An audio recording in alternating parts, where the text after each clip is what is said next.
understand it. But meanwhile, let's listen to this quickly. That. Move on to our next story. President Bola Tinubu yesterday objected to the release of his Chicago State University CSU records to the candidate of People's Democratic Party, PDP, in the last presidential election, Alhaji Atiku Abubakar. Tinubu pleaded that if the court was inclined to grant Atiku's application for discovery, it should be limited to only his diploma certificate submitted to the Independent National Electoral Commission, INEC, in aid of his qualification for the 2023 presidential election, which he won.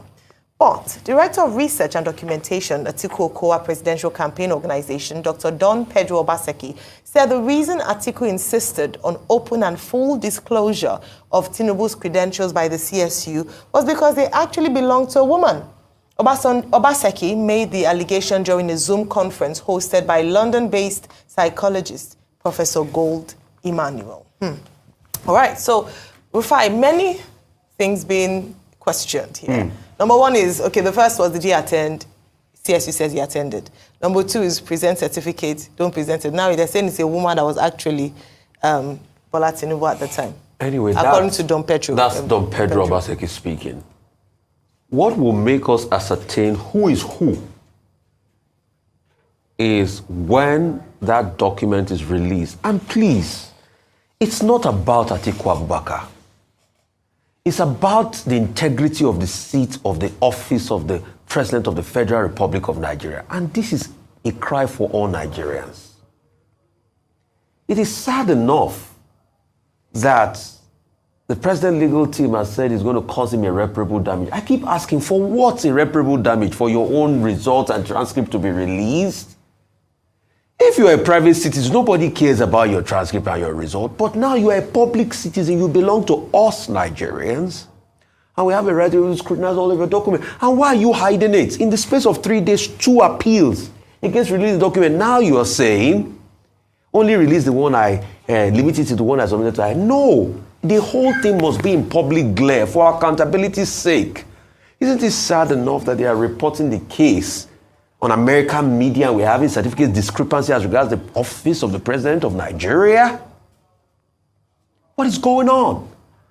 So, President Tinubu, you claimed that you are an A-class student. You are very cerebral.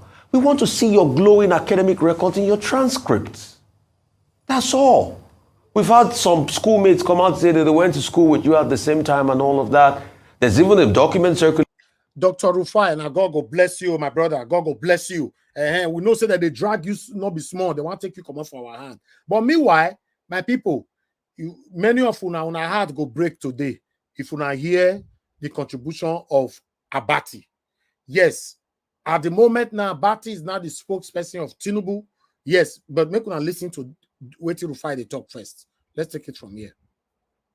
Space of 3 days, 2 appeals against releasing the document. Now you are saying, only release the one limited to the one I submitted to. No. The whole thing must be in public glare for accountability's sake. Isn't it sad enough that they are reporting the case on American media and we're having certificate discrepancy as regards the office of the President of Nigeria? What is going on? So, President Tinubu, you claimed that you are an A-class student. You are very cerebral. We want to see your glowing academic records in your transcripts. That's all. We've had some schoolmates come out and say that they went to school with you at the same time and all of that. There's even a document circulating that somebody filed and said, oh, under oath, I was this. Let's see the glowing academic record you claim you have, pure and simple. Because this is the seat of the office of the President of the Federal Republic of Nigeria here. So when there are people that say they need a document, I think you should be wholeheartedly release it to them and the whole document so that they can see everything, not just limited it to some. Because this is getting shocking by the day. This should be a no-brainer. In fact, before now, and this is not about Atiku Abubakar. This is about the integrity of the seat of the President of the Federal Republic of Nigeria. CSU claimed you came there. You graduated from there. So, hey, why is your school documents and credentials a problem? Watch how Abati will come in. This is not about emotions and all that. How dare you use that word? It's not about emotion. We are talking about Nigerians. You know how many people losing their lives daily because of the wrongdoings, because of the wrong people we are accepting into power? Meanwhile, let's move on. Why are you having 2 appeals to block them? What's going on? Waiting they happen. Okay, 2 basic things. This is a matter of law. It's not about sentiments or emotions or personal opinion. We're dealing with 2 different jurisdictions here. And as I've pointed out before in this particular forum, you know, there are issues in the law of international civil litigation about forum, about jurisdictions and all of that. I don't need to bore you with the details again this morning. If you look at the U.S. system, under the U.S. system, you have your right to privacy. Except that right to privacy can only be, you know, breached in the public interest. The U.S. is not in a position, whether it's the District Court of the Eastern Division or whatever division, to determine the public interest of Nigeria in this particular case. So what Tinubu's counsel have done is to simply say that, look, he has a right to privacy, which is respected in the U.S. jurisdiction. He has not said don't release the records, but he's saying, look, limit it to the diploma, which is relevant here. Because according to his counsel, what was declared in the INEC form is the diploma. So just restrict it to it. After all, I imagine that what they are saying is that it's not Atiku Abubakar that paid the school fees. So if he paid his own school fees, he is entitled, as a matter of right, to his own academic records. Okay? That's one point that is very clear. But we wait what Judge Maldonado, would decide at the end of the day. The second point here is that Tinubu's counsel are saying that Magistrate Jeffrey Gilbert erred in law by providing, giving a 48-hour ultimatum that all relevant documents and records should be released. That's the second issue before the present court, to determine. Okay? And third, Tinubu's counsel are also questioning the basis for this discovery request, or the order of mandamus requested for discovery for use in a foreign jurisdiction, which is a very important point in international law of civil litigation. And they are saying, look, it's of no moment within the Nigerian jurisdiction, because you will recall that the Presidential Election Petition Tribunal had ruled that, look, Tinubu and his running mate were fit and proper persons eligible to run and have been validly elected. So if you go to the Supreme Court, Tinubu's counsel are saying it cannot be used because the Supreme Court is not a court of evidence. You are required to have uploaded, front-loaded your evidence and pleadings at the lower court. So this is the situation, but let us not prejudge what the court will come up with. But what Tinubu's counsel, what they have done within the province of the law is, perfectly within their rights to do so. Okay? The critical issue that they have also raised is a point about whether whatever discovery comes out of this can be used in a court of law in Nigeria. Now, the major point that Don Pedro Obaseki made was that, look, the Supreme Court of Nigeria, if it is confronted with, compelling facts, may consider fresh evidence. I have made this same point on this platform, that this will be under exceptional circumstances. And the judgment in that regard is left to the Supreme Court that will consider the weight of the evidence, the relevance of it, and the admissibility. So it's not as if it is automatic. So if their lordships decide that, look, this is irrelevant, then of course they are not bound by what a court in a foreign jurisdiction tells them. What they will consider will be whether not considering that discovery will amount to a miscarriage of justice. So it's entirely at the discretion of that appeals court. And that's why I keep saying nobody should get carried away about all of this. Now, Don Pedro Opaseki is saying, oh, the reason they want to bring this out is because that Bola Tinubu was a woman. Okay, that's his claim. Nobody has established that. So let us wait for the discovery first before we begin to jump to conclusions. And this is not new. Barack Obama, when he was seeking to be president of the United States, there were issues, similar issues. The Republicans wanted his academic records. He found himself in this same situation.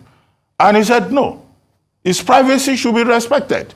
People who did not pay his school fees should not come and be asking for his academic records. It was the same with President Trump. It was the same thing with President Bush. They have something in the U.S. they call Family Educational Rights and Privacy Act, FEPA. It is under that, that these persons argue that access to a student's records can be limited. If you didn't pay my school fees, don't come and say, bring all the records. Abati is telling us now that if Obama's gender was a female, and he can say that, right? Or Donald Trump's gender was a female, and he can say that. You see, when you know the truth and you are dancing around it, you know the truth, you are deliberately dancing around it. Now wow. So in other words, Tinubu's counsel have not done anything that is extraordinary. What Bush, Trump, and Obama pleaded was that, look, this was opposition people trying to do mischief. And it is precisely the same line that Tinubu's counsel have told. They are saying this is busybody, a fishing expedition by opposition people. So within the province of law, these are the issues that will be considered, not sentiments. Kai. This is the gravamen of the matter, in my view. All right. So beyond sentiment, I think that when we leave situations like this open and there seems to be a keen attempt to stop the unveiling of the details of the record of the academic records of the president, it would leave room for speculation. Speculation, as has been done now by Dr. Pedro Opaseki, who is now saying that the person who is actually called Bola Tinubu, who went to CSU, is actually female. Now, if I were in the president's position, and of course I'm not president, I wasn't elected by, millions of people to be president, I would release my results just to demonstrate, number one, that I'm a person of integrity. Law aside, as has been said, it's beyond the election tribunal. This is a matter of national embarrassment, whereby you claim you went to a particular school and it's difficult to give the details just to shush, talks and international embarrassment. We become the butt of jokes across different platforms that we cannot defend a simple certificate, in quote.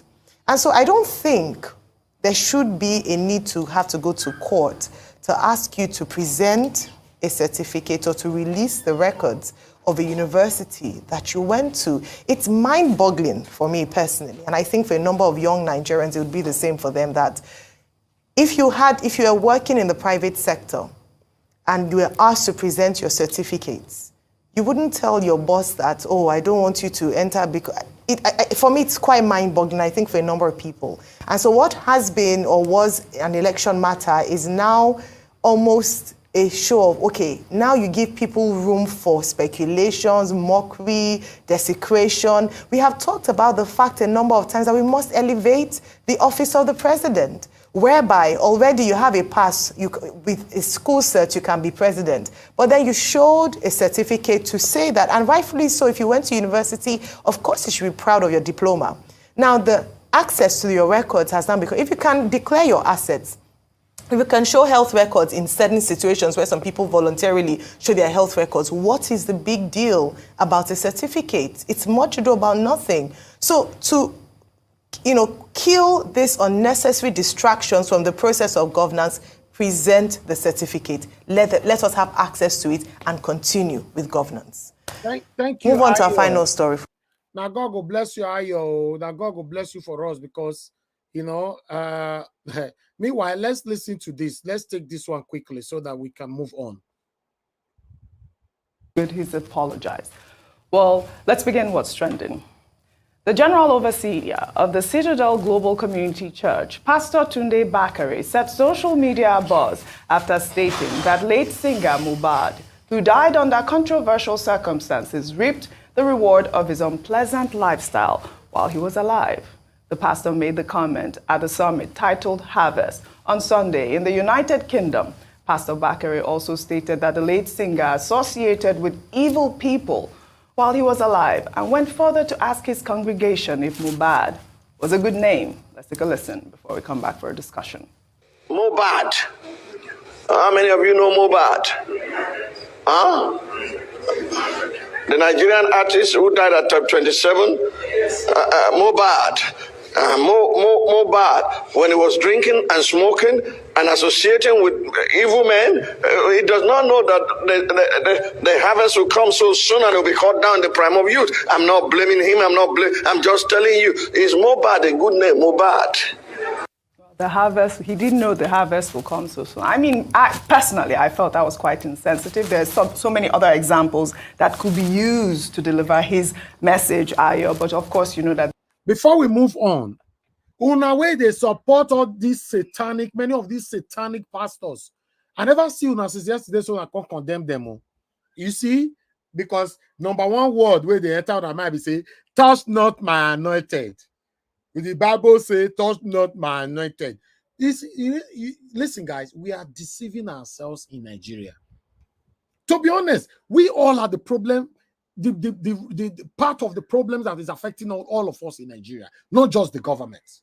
Because you that see what is wrong, because that thing that is wrong is favorable and close to you, and you don't want to talk about it, you are satanic.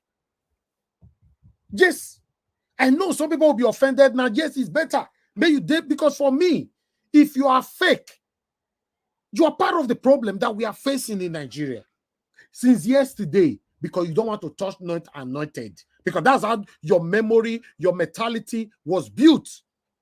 That if you speak against any pastor, you are touching anointed. Whereas the countries where they speak against any pastor, if they pursue pastor, they put handcuff for their hand. If they preach for street, they are more anointed, blessing them every day. They are better. And these countries, some of you that is satanically and satanic protecting your satanic pastors, you are living in these countries. You don't say yes, they are not talking for this matter. I was just looking everybody. Nobody go call me today. All these satanic people they call you. No, talk not my anointed. They not go call for this kind of matter.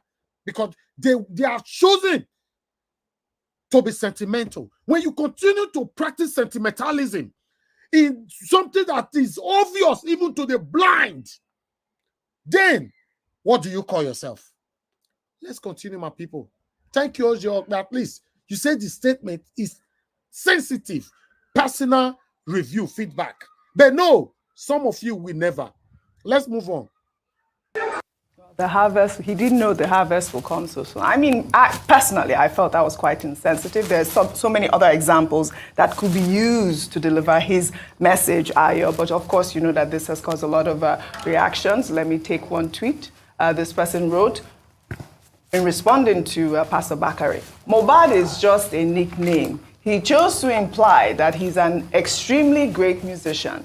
This is what it means. For example, when it comes to data analysis, I bad gone. That statement in pidgin means I am an awesome analyst. This pastor is misunderstanding the name. I mean, I'm glad for that clarification. I mean, I hope that Tunde Bakare will know what that means as well. But I mean, it means other things, Ayo. Yeah. But also, you know that Tonto Dike, who has been a great advocate for this Justice for Mohbad movement, also posted a tweet online. And, you know, it's a lengthy tweet. She wrote, you know, dear Pastor Tunde Bakare, when your colleagues are caught in unholy sexual activities, we never hear your voice. Only when it comes to the death of a boy who is old enough to be your last born, you say he reaped the reward of his actions. What actions?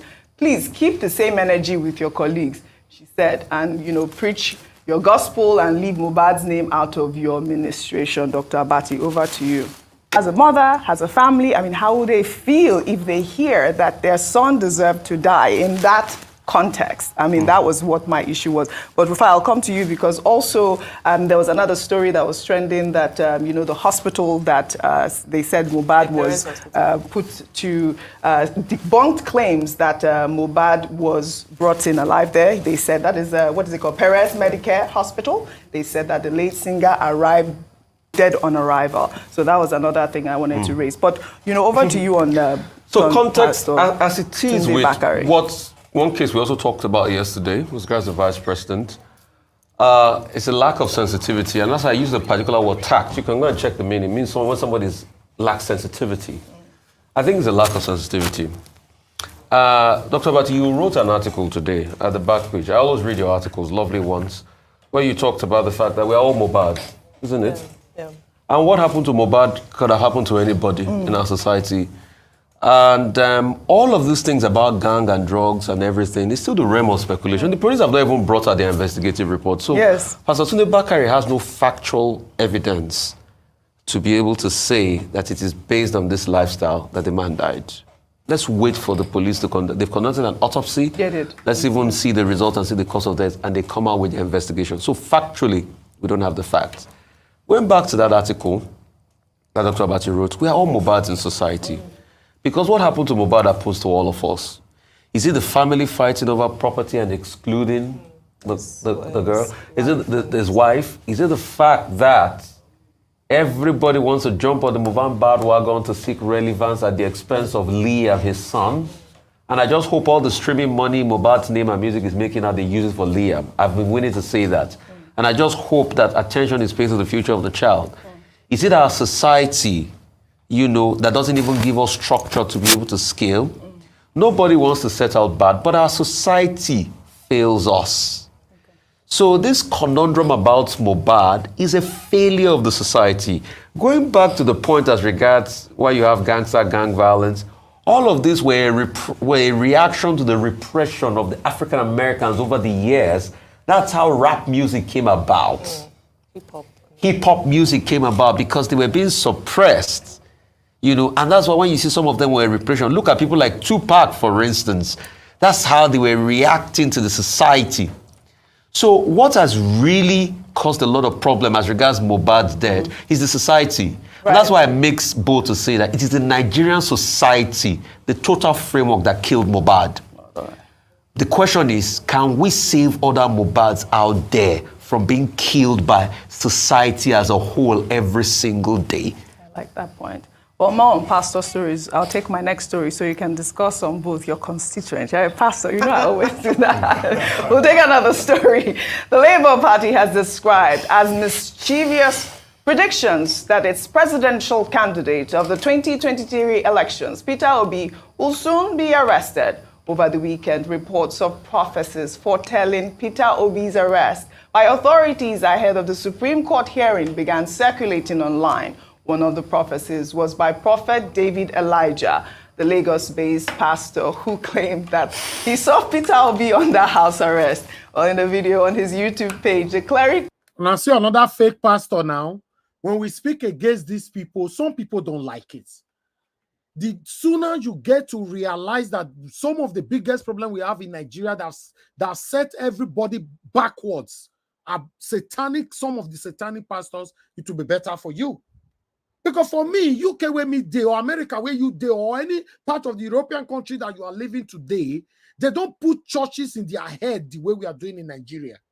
There's some of you that have managed to travel out of Nigeria, you still continue to put the issue in your head. But you cannot stay in the country where you pray from, or pray for, or the satanic pastor that you are supporting. You should have stayed there now. Pray, may Boko Haram not know where you day. Pray, may armed robber not know where you day.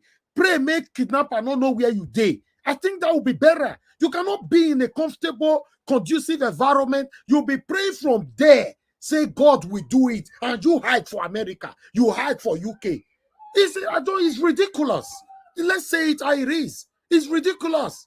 Called on the obedience to pray for their candidate not to be detained. Another prophecy trending was by the spiritual leader of the Christ House of Prayer Deliverance Ministry, Pastor Elijah Bamidele. He said he saw in his revelation that Peter Obi was arrested, handcuffed, and detained in DSS custody. He called it a gang-up and asked Peter Obi to be careful so that his case will not be worse than that of Nnamdi Kanu. Ayo, over to you. You know, of course, Labour Party has responded. Yeah. They call it, outrageous, and that, people shouldn't pay no mind, and that Peter Obi is not a violent person, and that why should, they arrest him. Over to you. Well, this is not the first, and sometimes I am not happy when you see that Nigeria is not getting better. We cannot put everything on prayers.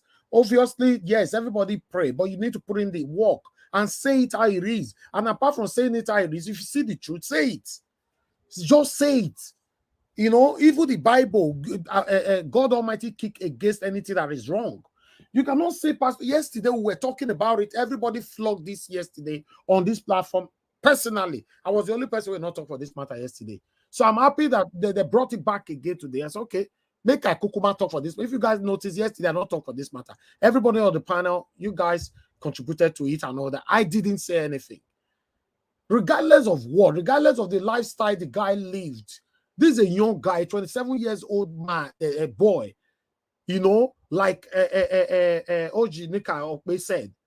He get papa, get mama, get family. How can you say such a thing with anger? You can see the anger and the expression from the Tunde Bakare. That is wrong. And apart from that, who tell you saying everybody where they smoke, now not the better? Do you know how many billionaires we have in life today that smokes? For me, I don't smoke, I don't drink, and I don't condemn people that is doing it. PDD, they smoke to tomorrow. Snoop Dogg, they smoke to tomorrow. What is it called? Jay-Z, they smoke till tomorrow. Many of them, Davido, not they smoke.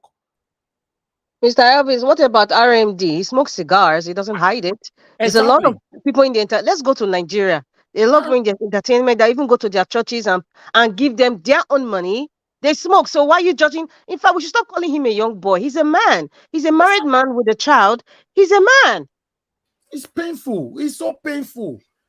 We all are still mourning. This guy cried till he died.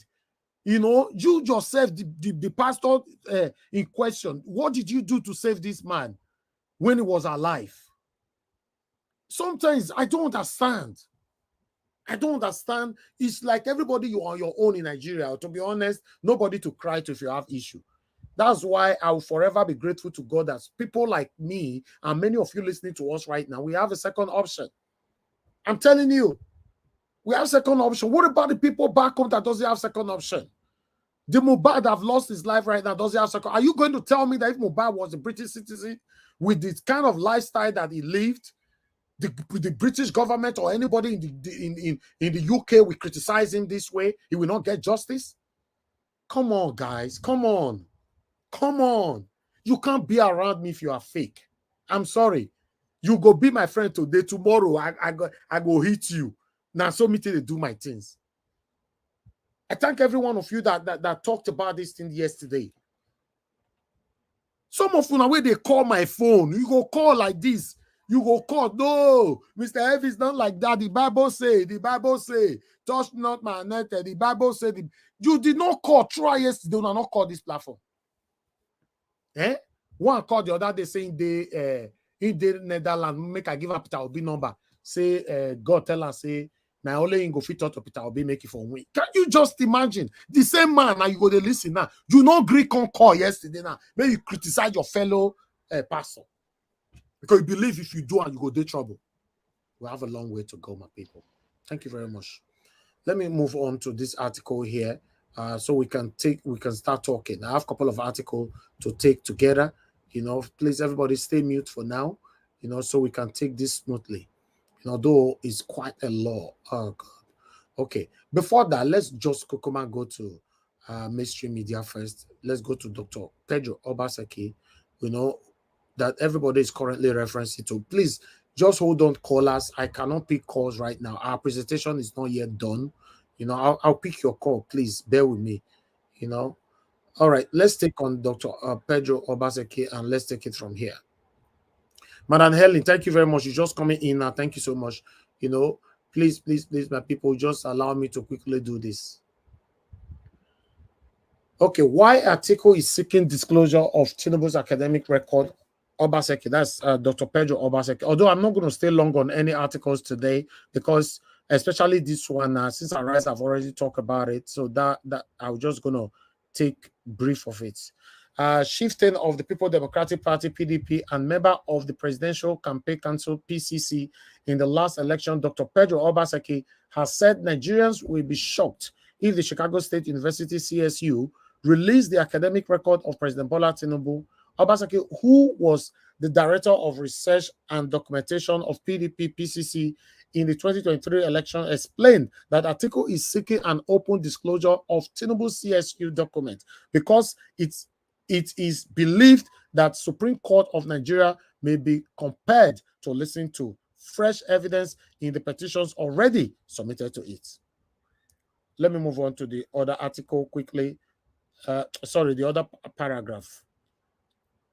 Speaking during a Zoom conference hosted by Professor Gold Emmanuel, a psychologist based in London yesterday, Obaseki said it was because of the nature of issue and the need for Nigerians to know that the former Vice President Atiku Abubakar is insisting on the full disclosure of President Tinubu's academic record by the Chicago State University.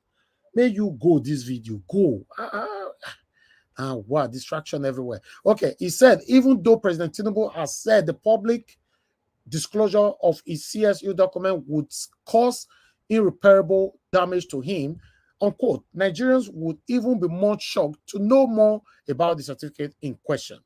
He said, unquote, even when the court of first instance and the appellate court have convicted someone to death minutes before the Supreme Court gives its final judgment and there arose fresh and compelling facts and evidences, the apex court is bound to listen to fresh facts before making its final judgment.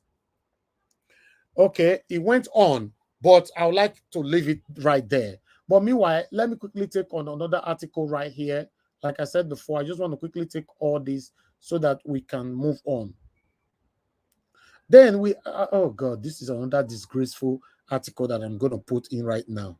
This is disgraceful, you know, but let me just put it on and quickly move on to the other one because I'm not going to spend time on this. So many people, they're hungry. They are doing everything to survive in Nigeria.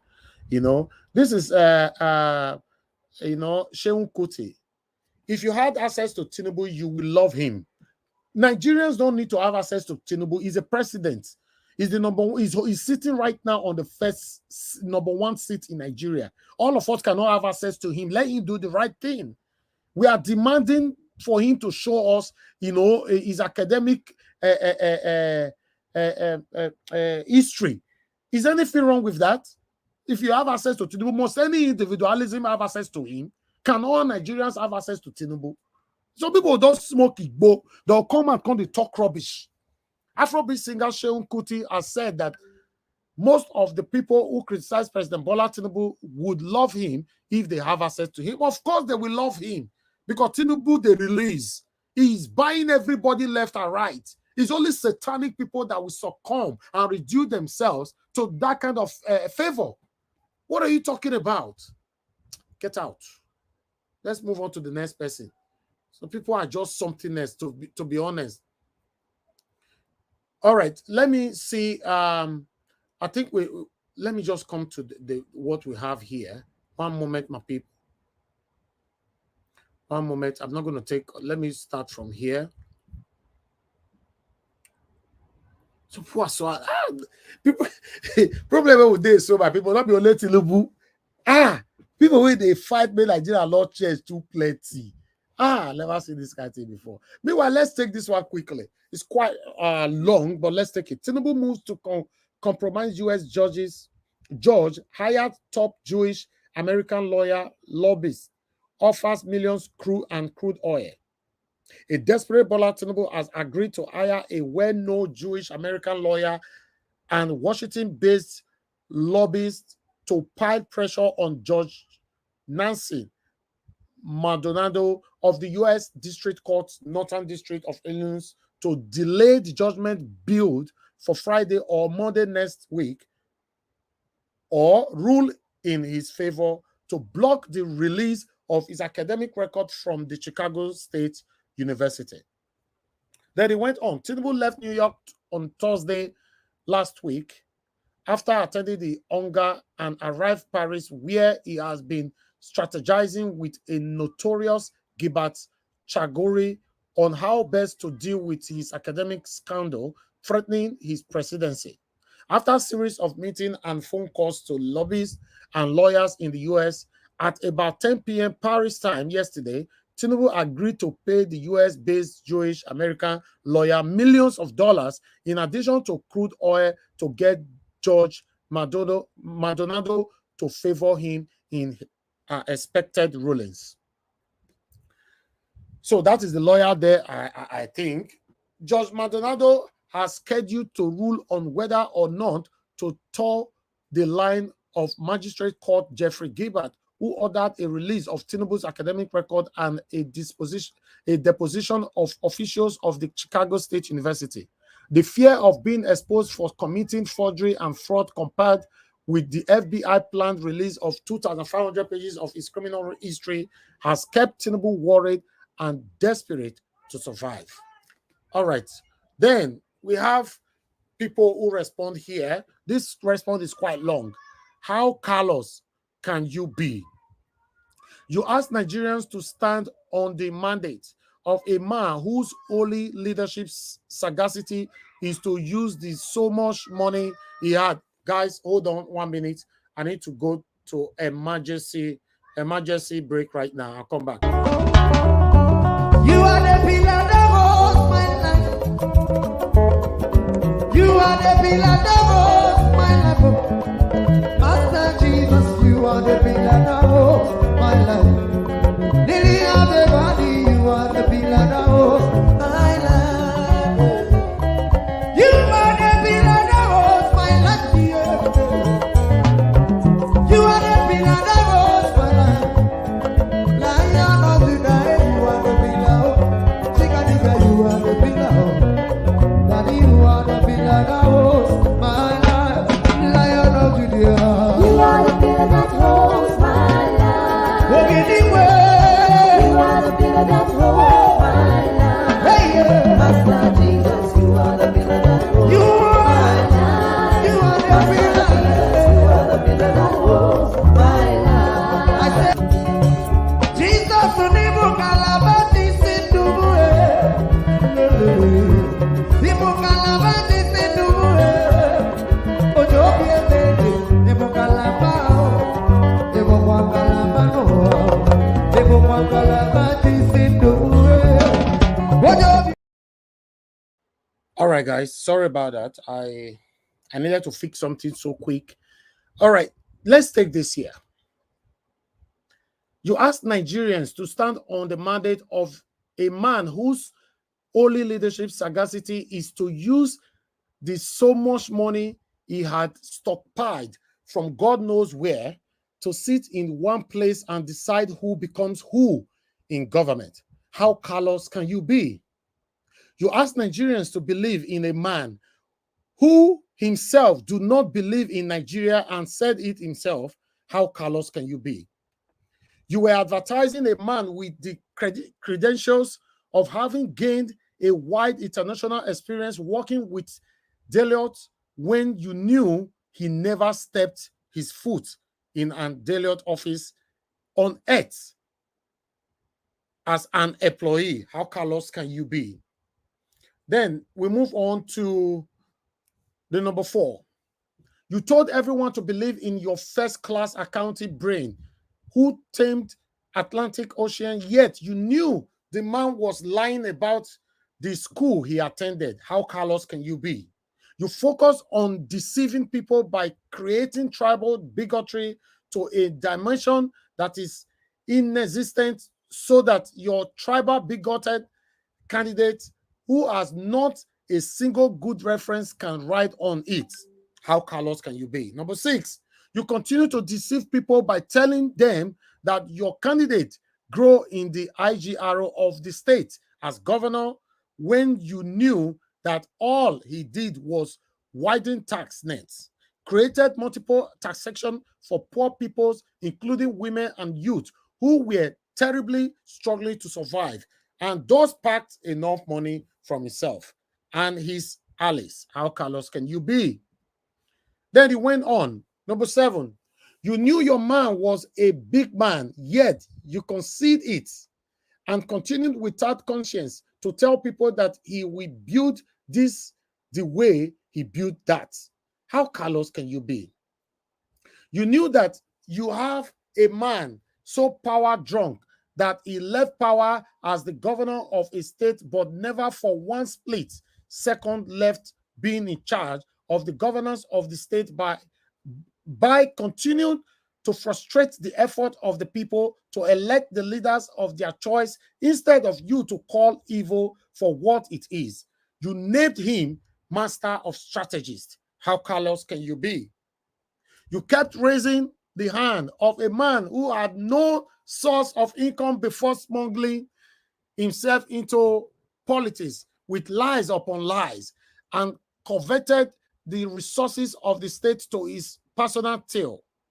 You told your gullible listeners that he built a state while it's orbit in a dishonest way, the other way round. How callous can you be?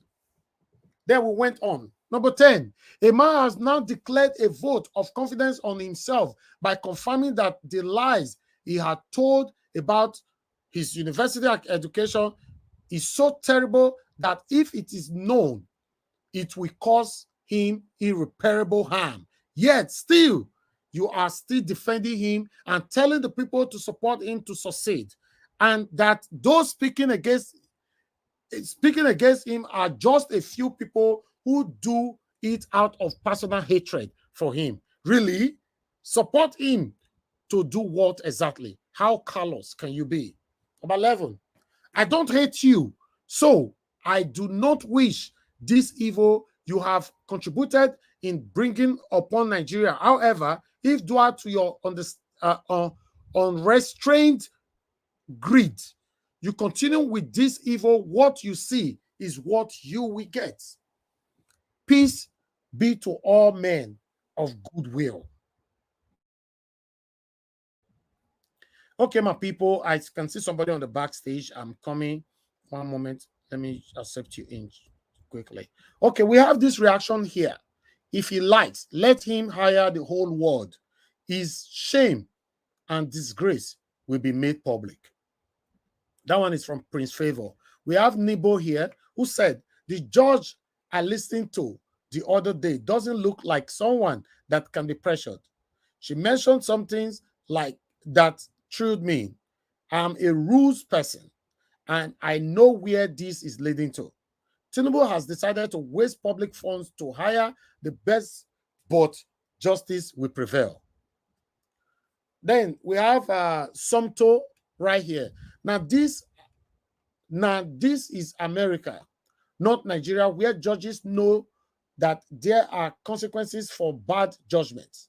They have actual reputations to preserve, not those 5 that taught Lai how to make lawyer skits. Then I have Benny here. Please, someone should tag Elon and notable Americans to tell the judge not to destroy the hope of over 200 million Nigerians in knowing the truth. Israel should condemn the Jewish citizen taking up this demonic assignment. Okay, let's go. We have, okay, Benny again said, Americans can't let this happen. They should better warn the judge and let truth prevail. What's the name of the Jewish American lawyer assigned this portfolio? Okay, second to the last. This one say, X-Men.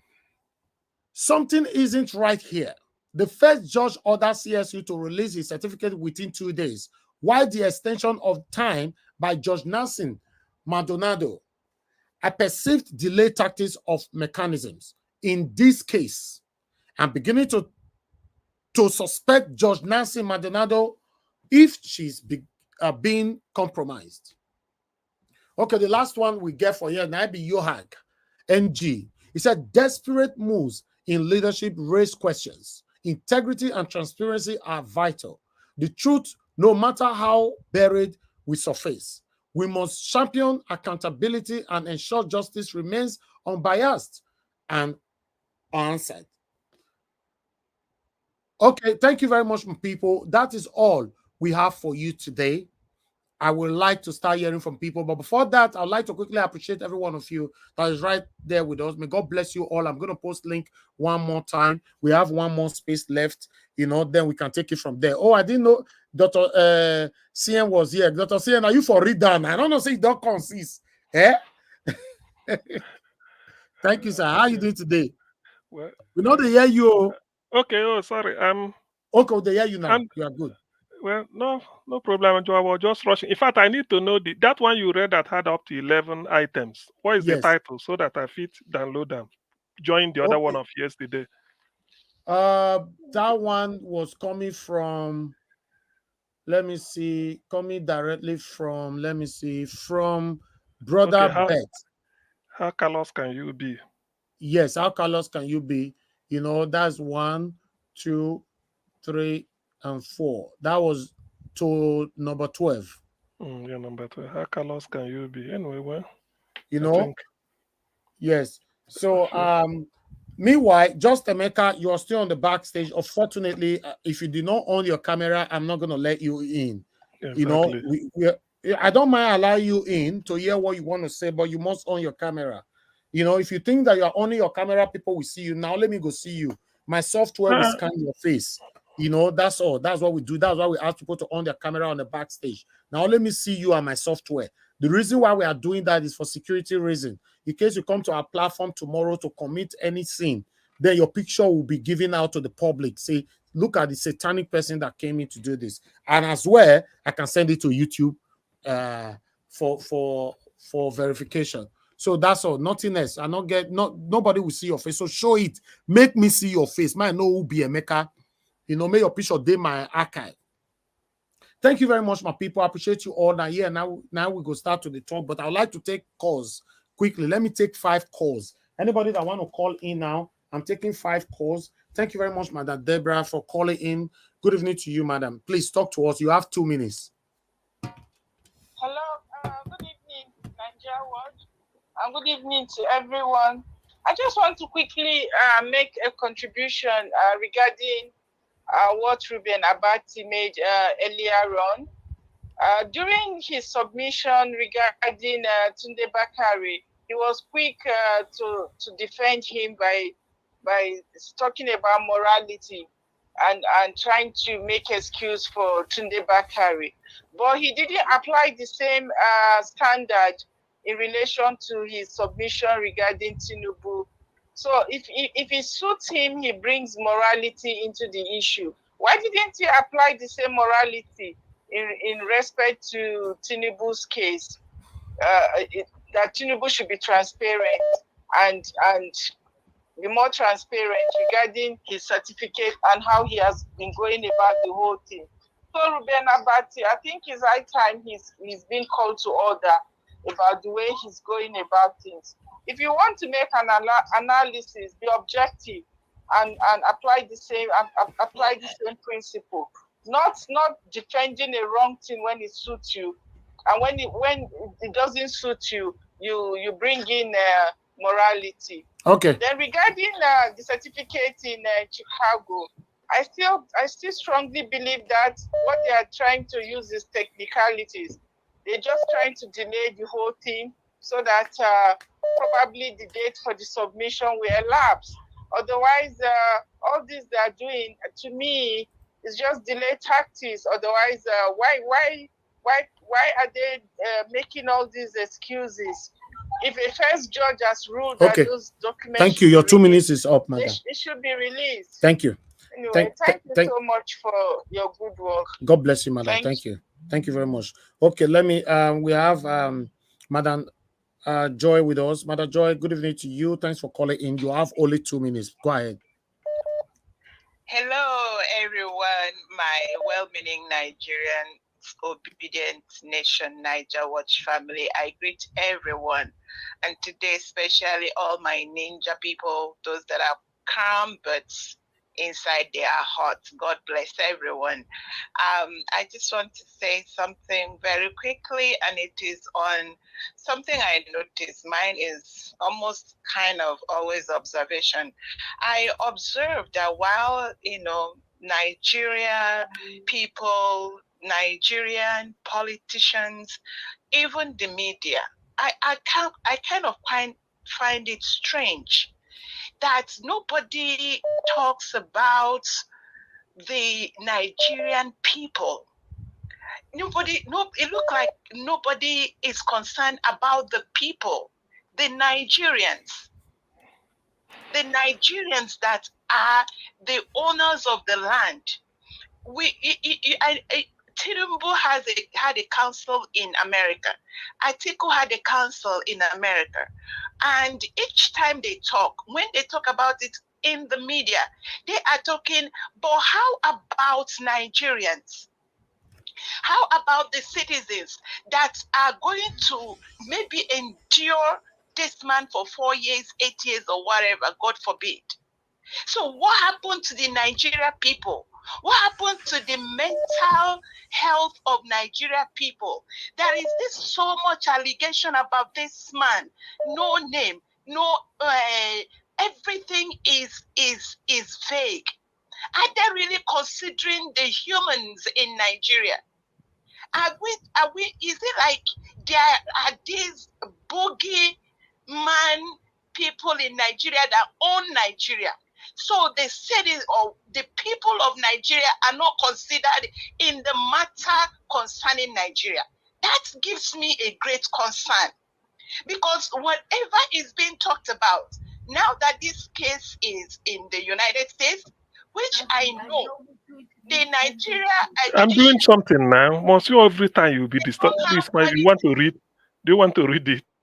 They don't have... Hello? Go ahead, madam. Somebody is talking. Go ahead. They don't have what it takes to give justice to Nigerians.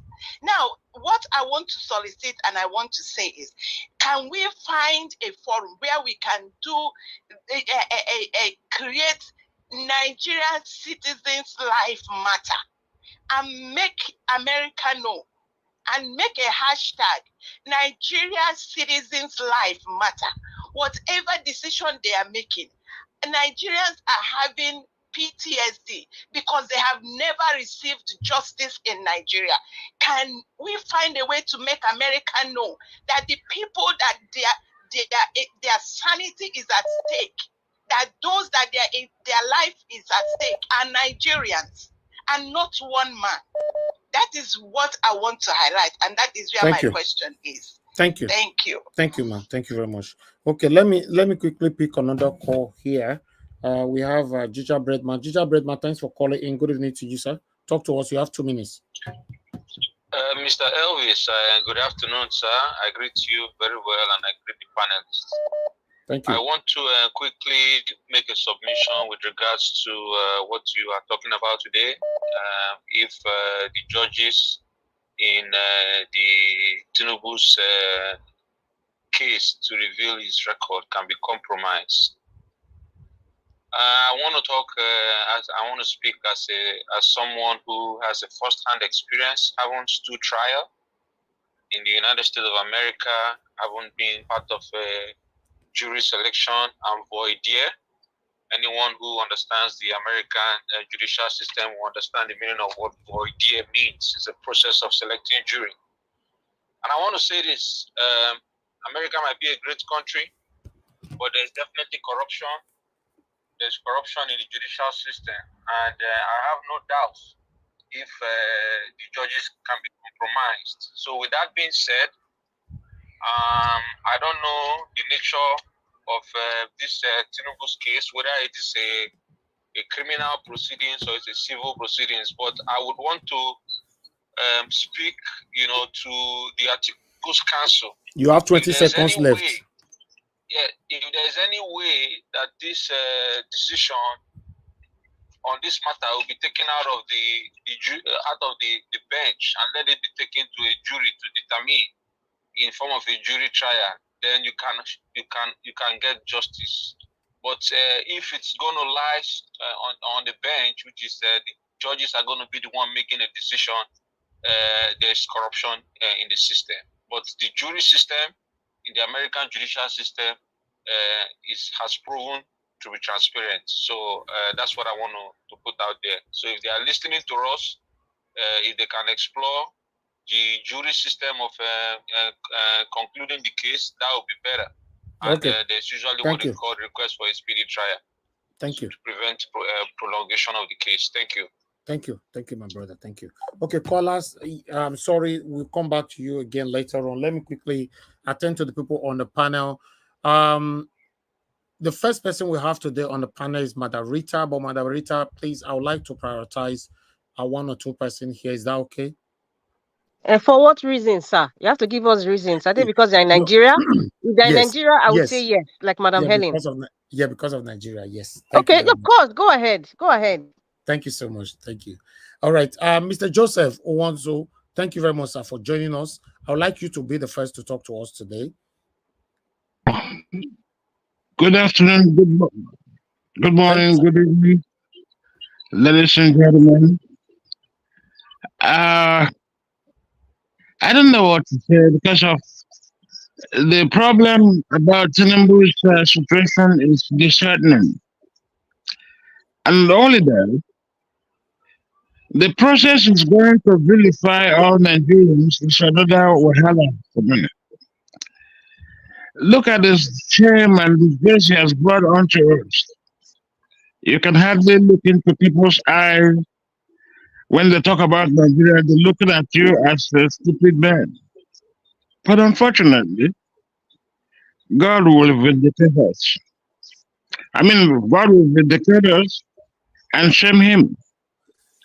But the way Pastor Bakari talked about the third man was disheartening too. When the guy was calling for help, that he was being chased around, his life was in danger, Pastor Bakari was a lifesaver, a life giver. He should have had or extended a hand of help to bless him and at least pray for him before his demand. But it's so sad. He's quick to criticize his way of life. He never contributed to his well-being. He never extended that helping hand, and then he's criticizing him. That's not fair. But let me tell you, ladies and gentlemen, that Nigeria is here to stay. The obedience are here to stay. We must collect and obtain our mandate. Whether they like it or not, nature will take its course. We have been very calm and obedient, and we are pursuing it calmly because Mr. Tinubu grabbed our mandate and took off running. And we are here to chase after him to give us back our mandate. So, for now, that is all I have to say. You can complete the next question. Thank you. Thank you very much, sir. Thank you, Mr. Joseph. Also, God bless you for your submission. All right, let me quickly go to Madam Helen. Madam Helen, it's good to have you here. Please talk to us. Good evening to you. You have 8 minutes as well. Good evening, Mr. Elvis. Good evening, Thank you very much. panel. Good evening, people at the comment section.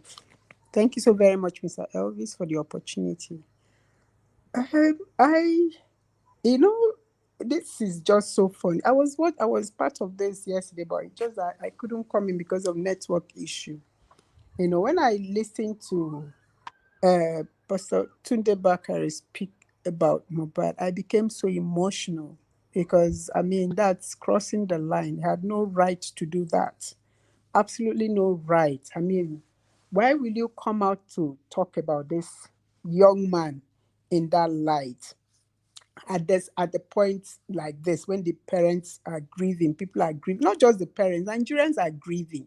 It is what happened to him is is a reflection of how the system has become so far removed from reality, and then you're coming out to say these things. That's not fair. That's really not fair. Honestly, at times men of God are, let me just use the word because that's what I'm used to. At times I think they're so insensitive to what is happening that they don't, it's as if they don't care. They just care about that what that's a man of God in brackets, you understand, and then they gather the congregation and they tell them what they want them to hear, not truly what should be, what they should say. A lot of things are going wrong in this country. And yes, before the election he spoke, but after the election, who has heard him speak? Who has heard him say anything again? He's silent. And these ones are coming out to say, PO will be arrested and then house arrest. And what has he done? What did he do that you're saying you see? What did he do? Do you know, these people are, a reflection of those prophets in the Bible, that just one prophet came and said, all of you, what has happened?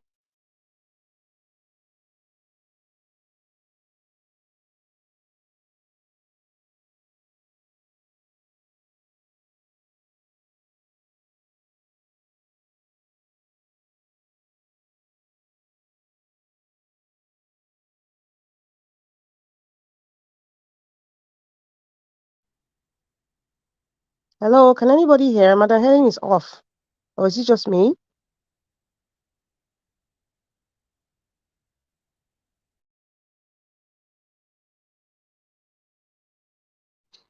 She's off. I think her network failed her. Oh, that's so sad. Mr. Nanja, what are you there?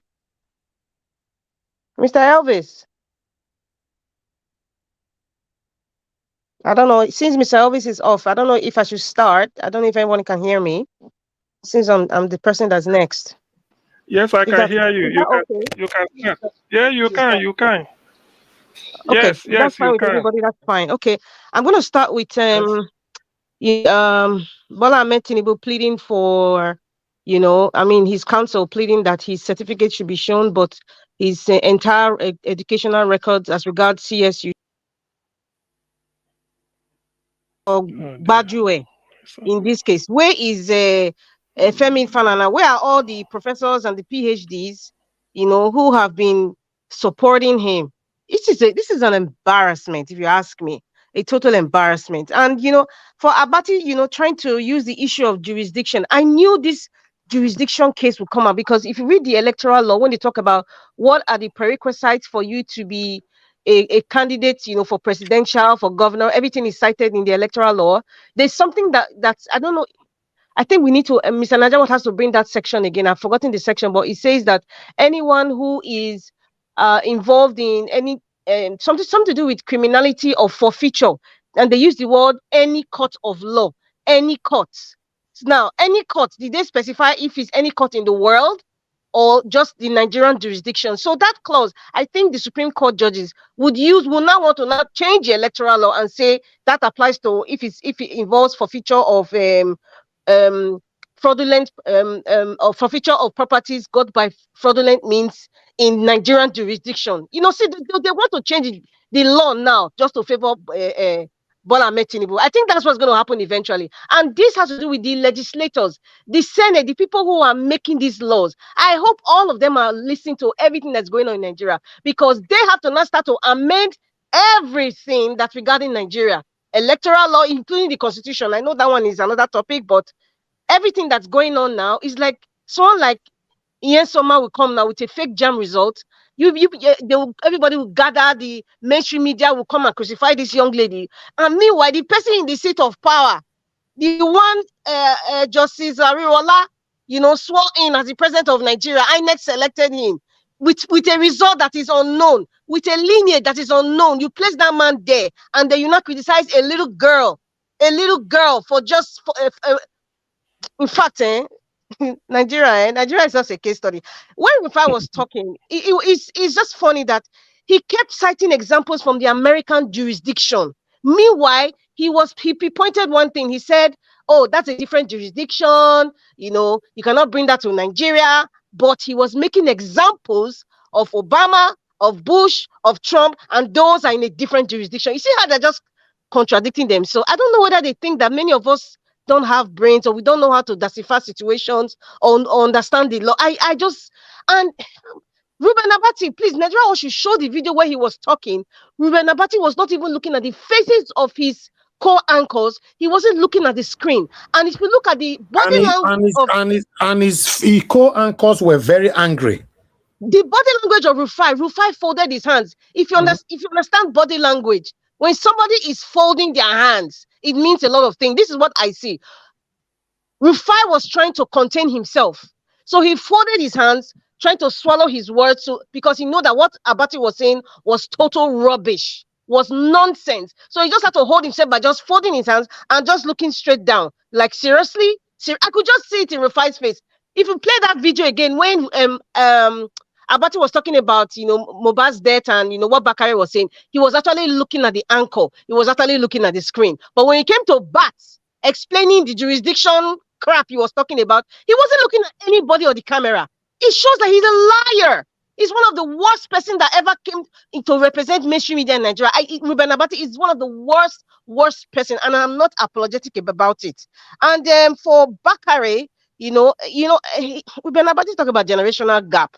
For crying out loud, when it comes to speaking the truth, you don't use yardstick like generational gap, or this person is old, or perhaps suffering from dementia, just because it wants to suit your narrative. Pa Adebanjo is almost close to 100 years old.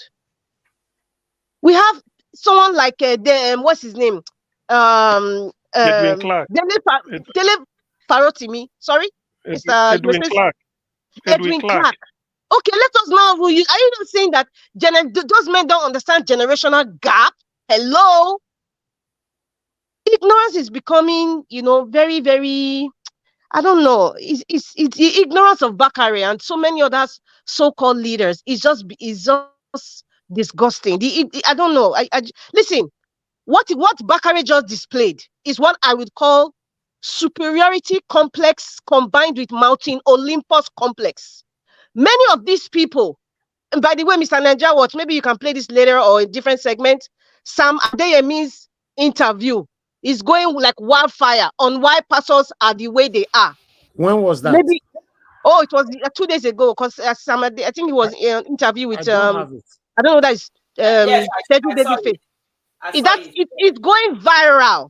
You know, explains what I say stupid. Sam Adeyemi's interview. We can Google it on YouTube. Sam Adeyemi's interview on why these so-called men of God behave the way they are behaving. And this is what I'm saying: the superiority complex. They feel they want to pontificate themselves. They feel that they are more intelligent. They have more money. You know, their children are better. You know, they are more richer. You know, they can give us. They can make the best decisions. You know, they have a right to counteract you or to judge you by your antecedents. And they feel like they are some high and mighty, or they are better than other people. This is what Tunde Bakare displayed. Even if he's trying to use Mohbad's passing as a reference. He just displayed it. And this is how a lot of big manism, and it's not just pastors now. A lot of people who come and just say, oh, because I'm better, or I'm more educated, or I'm more richer, oh, I live in a bigger house, oh, my child goes to, one Ivy League university, or something. And this is very common in the Nigerian context. We see it every day. He just displayed it. And I'm sure some people may not even recognize that is what they are displaying. This is why the likes of the late Mohbad, that young man, went through what he went through and nobody listened. Who is his father? It's not wicked that I said, who is your father? Who is your mother? That's another display of superiority complex.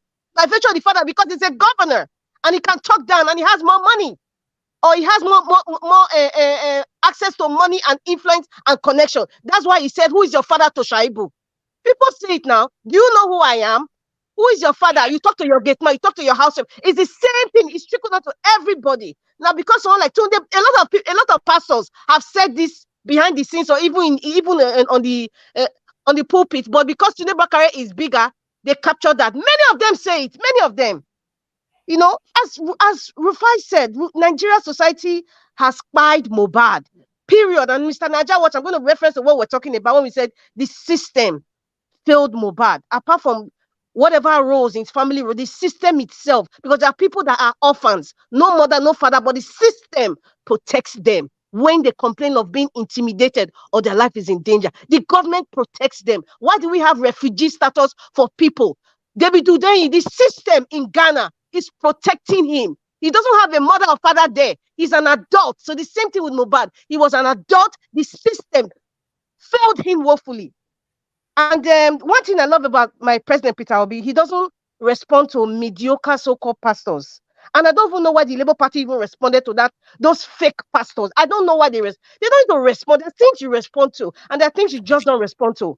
And then what you said about Shehu Kuti, this is my own take. He said, if you had access to Tinubu, you will love him. I don't think Shehu was saying that, to make it seem like, hello? Yeah, continue. Hello? Yes. Okay, yes, sorry. I actually thought I went off. I don't think... no, we can hear you. Okay, I don't think Shehu meant to say that, like, if you access to Bola Tinubu, and then all your sins are forgiven and you will just love the man. I think he was trying to pinpoint those people who are, some people, not all, who are saying Bola Tinubu is this and that.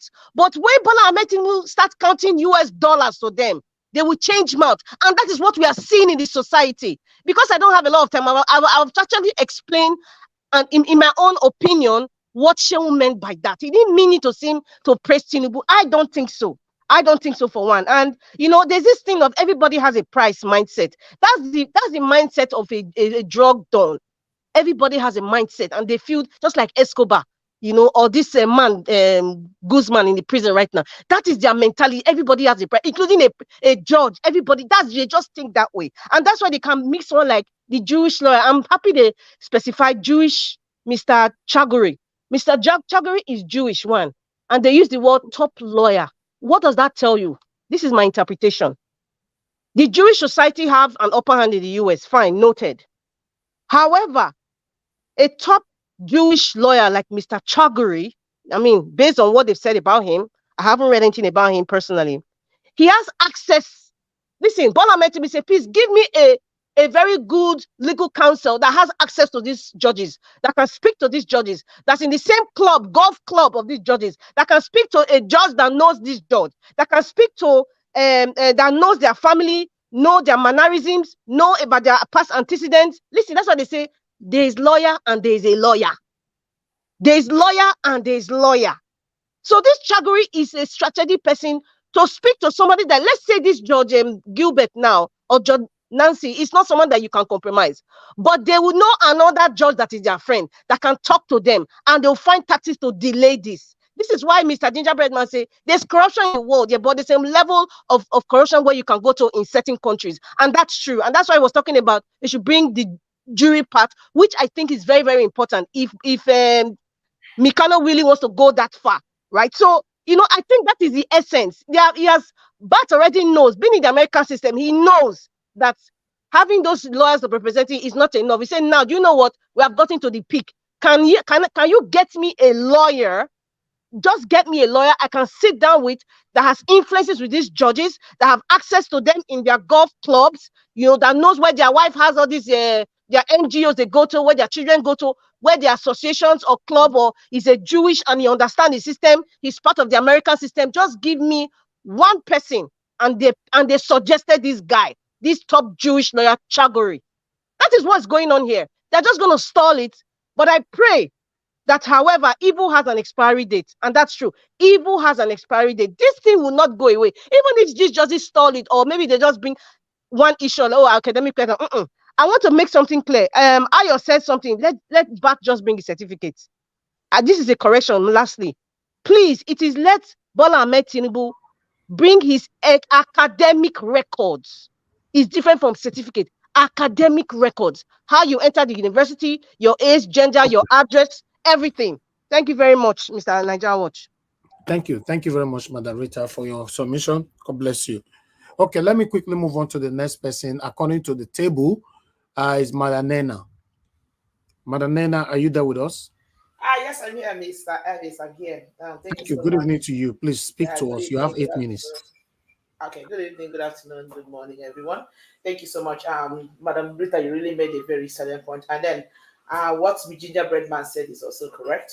But what I don't know, that's just my own little, I don't have too much, because I've been in the jury duty once anyway. I don't know if jury, that's bringing it under jury setting is going to work in this particular situation, because I'm thinking, that's my own personal opinion. I don't know if the jury can sit on a situation like this that doesn't have to do with maybe criminal case. I don't know. That's just my own point. Anyway, I don't know much about it. But what from the point I'm trying to make is that what he's trying to say, that there is corruption everywhere. There is corruption even in America. There's no place is heaven anyway. That's just what I have to say to that. And then the truth about it is that it's becoming very obvious to whoever that cares to know that this Tinubu man is not who he is. And I was wondering why when Arise was giving their submission, why they are omitting that part about not releasing the one that contains the gender. I don't know why they are omitting that part, because that is an integral, that is a very salient part of the plea that they are making, that they should limit it to just his certificate, not releasing things that the ones that has to do with gender.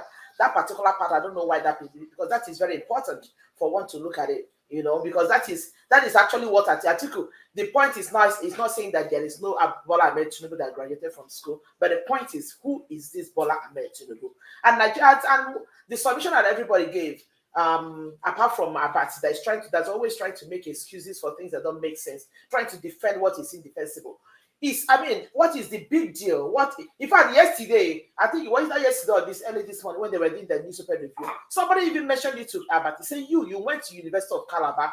If people say they want to get Abati's academic record, will you stop them? And also what he was trying to say about Obama. Look, Obama and his record. It was not, when they were talking about it, it was not about the fact that Obama's graduating from University of Chicago, because Obama went to University of Chicago. It's not about Obama graduating from university. That is not the issue. The issue was that Trump was making fun of Obama, that Obama is not as smart as he claimed to be, that he should bring his record so that we know what he was scoring in school. Where he graduated was not in contest. Whether he graduated from school was not whether he was a lawyer was not they were not contesting that at all. But the point is that, Trump with his bad mouth was trying to say that Obama is not as intelligent as he claims to be. If he doubts it, that he should bring his this thing. But the thing, if anybody followed that drama when that drama was going on, there was a time also that they were also demanding for Trump, and Trump began to hide it.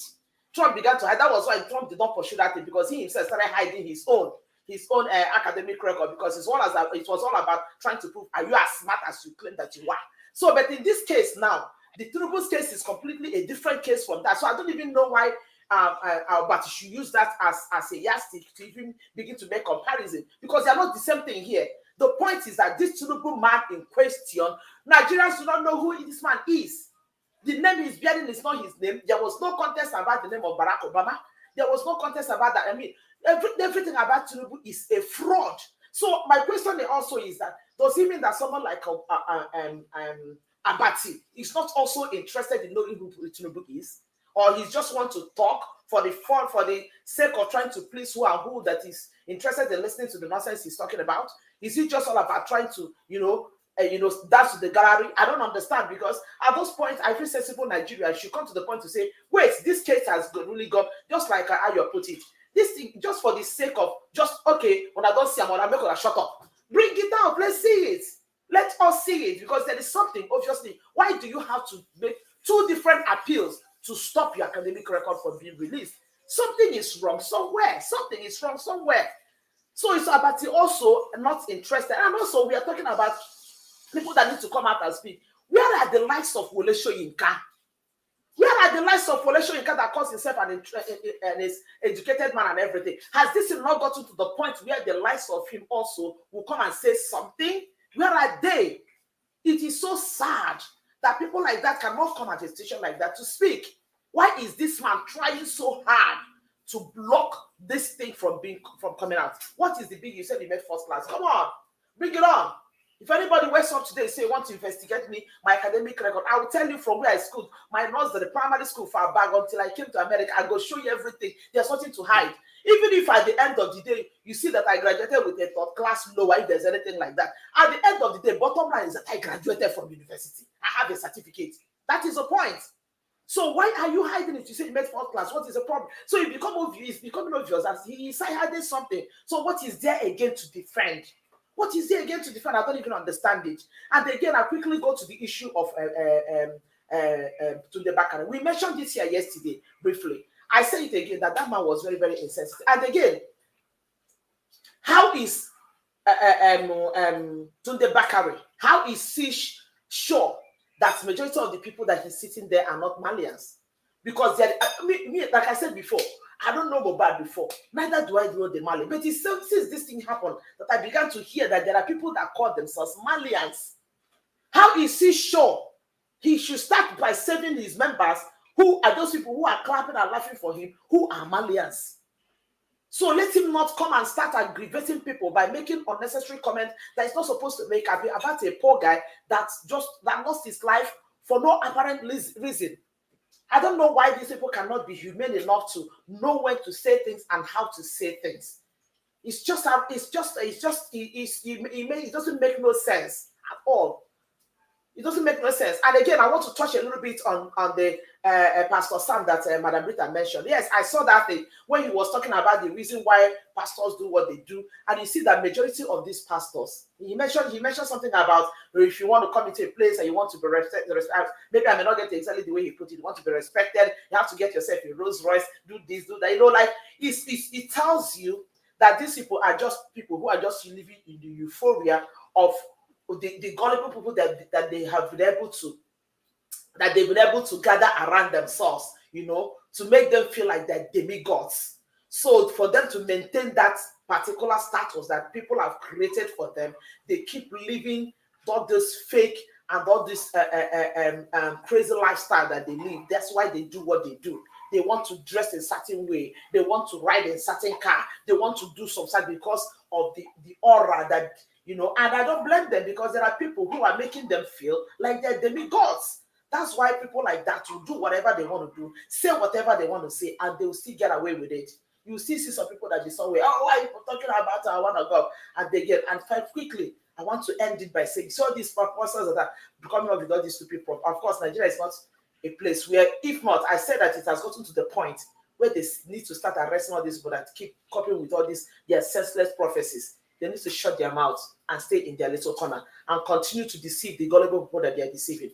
They've given so much, whatever they call prophecies, they need to shut it and stay where they are. If they cannot come out and say something that will elevate, that will bring their voice to the change that we are demanding in Nigeria, they need to shut up with their stupid prophecies. We are not interested. Thank you so much. Thank you. I'm looking at my time. I just want to make sure that I don't cross my time. Thank you. Thank you very much, Madam Nena. Thanks for your submission. Yes, for me, as at the moment, what I can see, Abati is a spokesperson of Tinubu and APC. Thank you very much, people. Let me call on the next person, but please, guys, press on the like button for me. Currently, our likes is staggering on 287, and we have over 800 people watching us. Please press on the like button, please. Thank you very much. Okay, let me call on the next person right now. The next person to speak to us. One moment. Let me do this. Okay.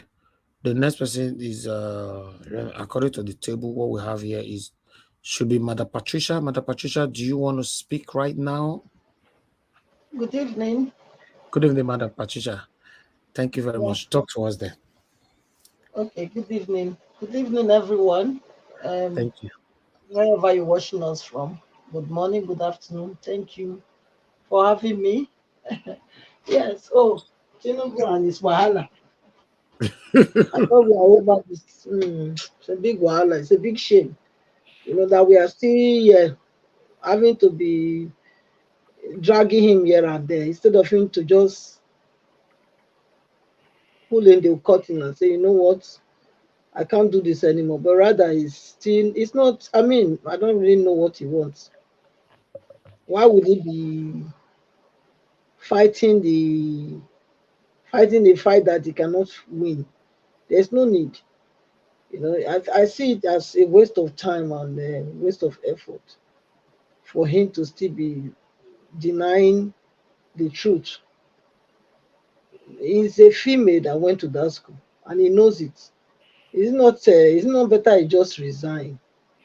It's better he resign. Just resign. My advice to him is just for him to resign. If he resign and say he's not doing anymore, then nobody can be dragging him here and there anymore. At least he can keep that small dignity that he still think he have. Than if he's willing, if he's still going about wanting to bribe people to subvert justice or hide truth. How much can you really hide truth? Can you hide light? It's impossible. So I think it's just a shades in the shadow, in the dark, because he's not going to achieve anything by doing all these things. And in fact, the more that he tries to even hide it, the more he raises everyone's curiosity, to what's going on. So my counsel to him is that he should resign, honor himself, and just resign. It's not by force. At least before I was saying, okay, he said he wants to be president. Now he has been president for over 100 days, I should think. So I think at least you can say he has it now, because if once he's disqualified now, that so far honored for him to say, oh, he was once a Nigerian president, all will be stripped off him. So the best thing for him is for him to resign. If he resign he will still be resign with honor and dignity somehow, But like he is, he will not want to believe the world belongs to him. He believes the world revolves around him. He believes everybody have to dance to his what he says, and that's what's going to lead to his own self-destruction, because there's no way that he's going to survive this. There's no way. Even if they let them go and bribe all the judges in America, at the end, the truth must still prevail. The truth will still prevail. How long will you bribe people for? Even if you bribe this lady now, and okay, fine. But again, this issue will keep coming up. It will still keep coming up. There's no time that this issue is just gonna die off. It's never gonna be. Somebody else will be the proprietor, what they call them, the dean of the university at the time, or the faculty, whatever, things will come out. They will still have to, people will still ask this question in the future. So the best thing is for him to resign and let anybody so that nobody can be dragging him here and there. The one about is talking. That man, honestly, I don't even want to even talk anymore about this Abati issue because he is just a disgrace. I don't know I don't even know who conferred that doctor on him. Doctor what? Is doctor my waiting that they call her my foot? Because somebody that is always, trying to deny truth, justice. How can you? Who even put him there? Why is he even in our eyes? What is he doing there? That man does not fit in that place. He doesn't fit in that place. I mean, the owner of the Arise don't even hear our cry. We have been saying it for long now. Don't even hear Abati. Or does he want Abati to bring his hard work down?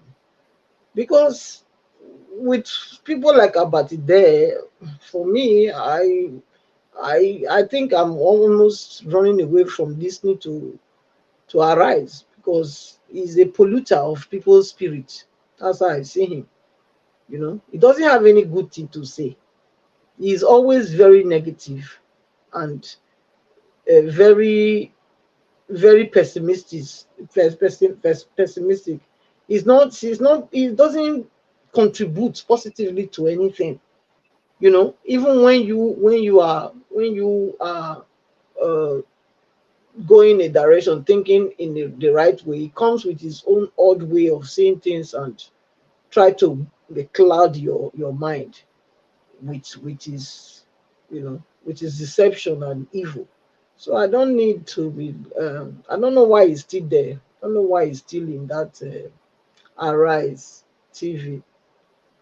They should. I think the owner of that Arise should let go of him because Abati is not a good figure there. That's my take. And of course the what's it called? Is it the Bakari? I mean, I beg. There are many false prophets have gone out. That is not a news, and by what they say, by their fruit, you shall know them. I don't see any reason why somebody of his caliber or somebody that's supposed to be in a dignified office like he is, stoop down so low to be addressing matters of matters that does not really, it's not something for him to mix himself with at this moment. He can condemn the fact, the act of those that actually did this wickedness to the boy, but for you to condemn the boy, saying that it's because of the way he's lived his life, who made him the judge? Who made him the judge? And what was his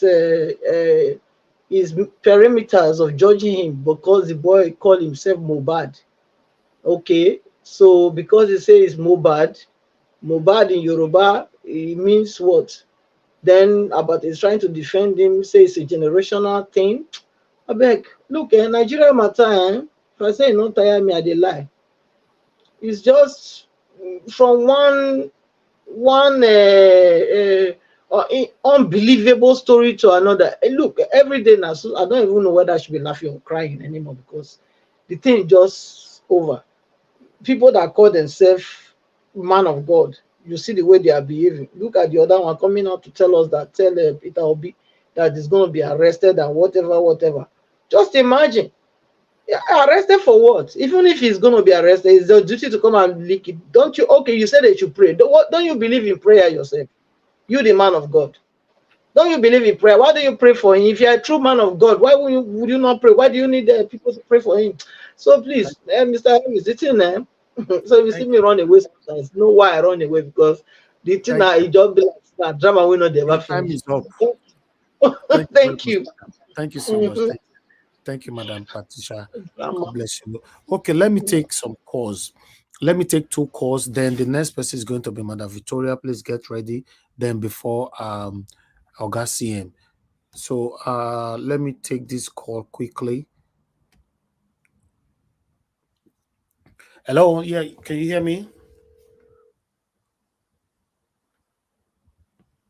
Hello. Please off your TV, sir. Please. Okay, it's off. Okay, sir. Good evening to you. Please talk to us. Where you calling from and your name? I'm calling from New York. Okay, go ahead, sir. I was just listening to the conversation, and I was, as a matter of fact, I have to leave what I was doing just to come and listen to your show. Thank you, sir. And I always find it very interesting. Thank you. Because you guys are making a lot of sense. First, let me jump on Dr. Abati. No, I'm not even going to call him Dr. Abati anymore. I'm going to call him Fool Abati. He's a fool. He's, I was told that one of his daughters is a lawyer. That's what I was told. And then he's trying to find a place to place his daughter. So, and you know what it is. He got to support APC. I used to watch Arise TV like every morning before I go to work or whatever, but I stopped doing it because of Abati. So I'm not kind of surprised by his comment. Even the other day he said about now he's before it was all eyes on judiciary.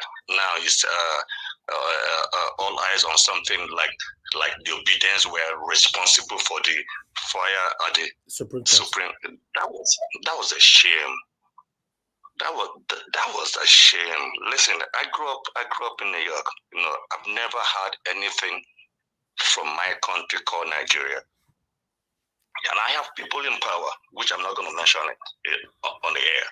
I have somebody close to me who's a governor as we speak. But I tell you, he's been telling me to come home. I said, sir, I'm not coming. You have 30 seconds left, sir. So the thing there is,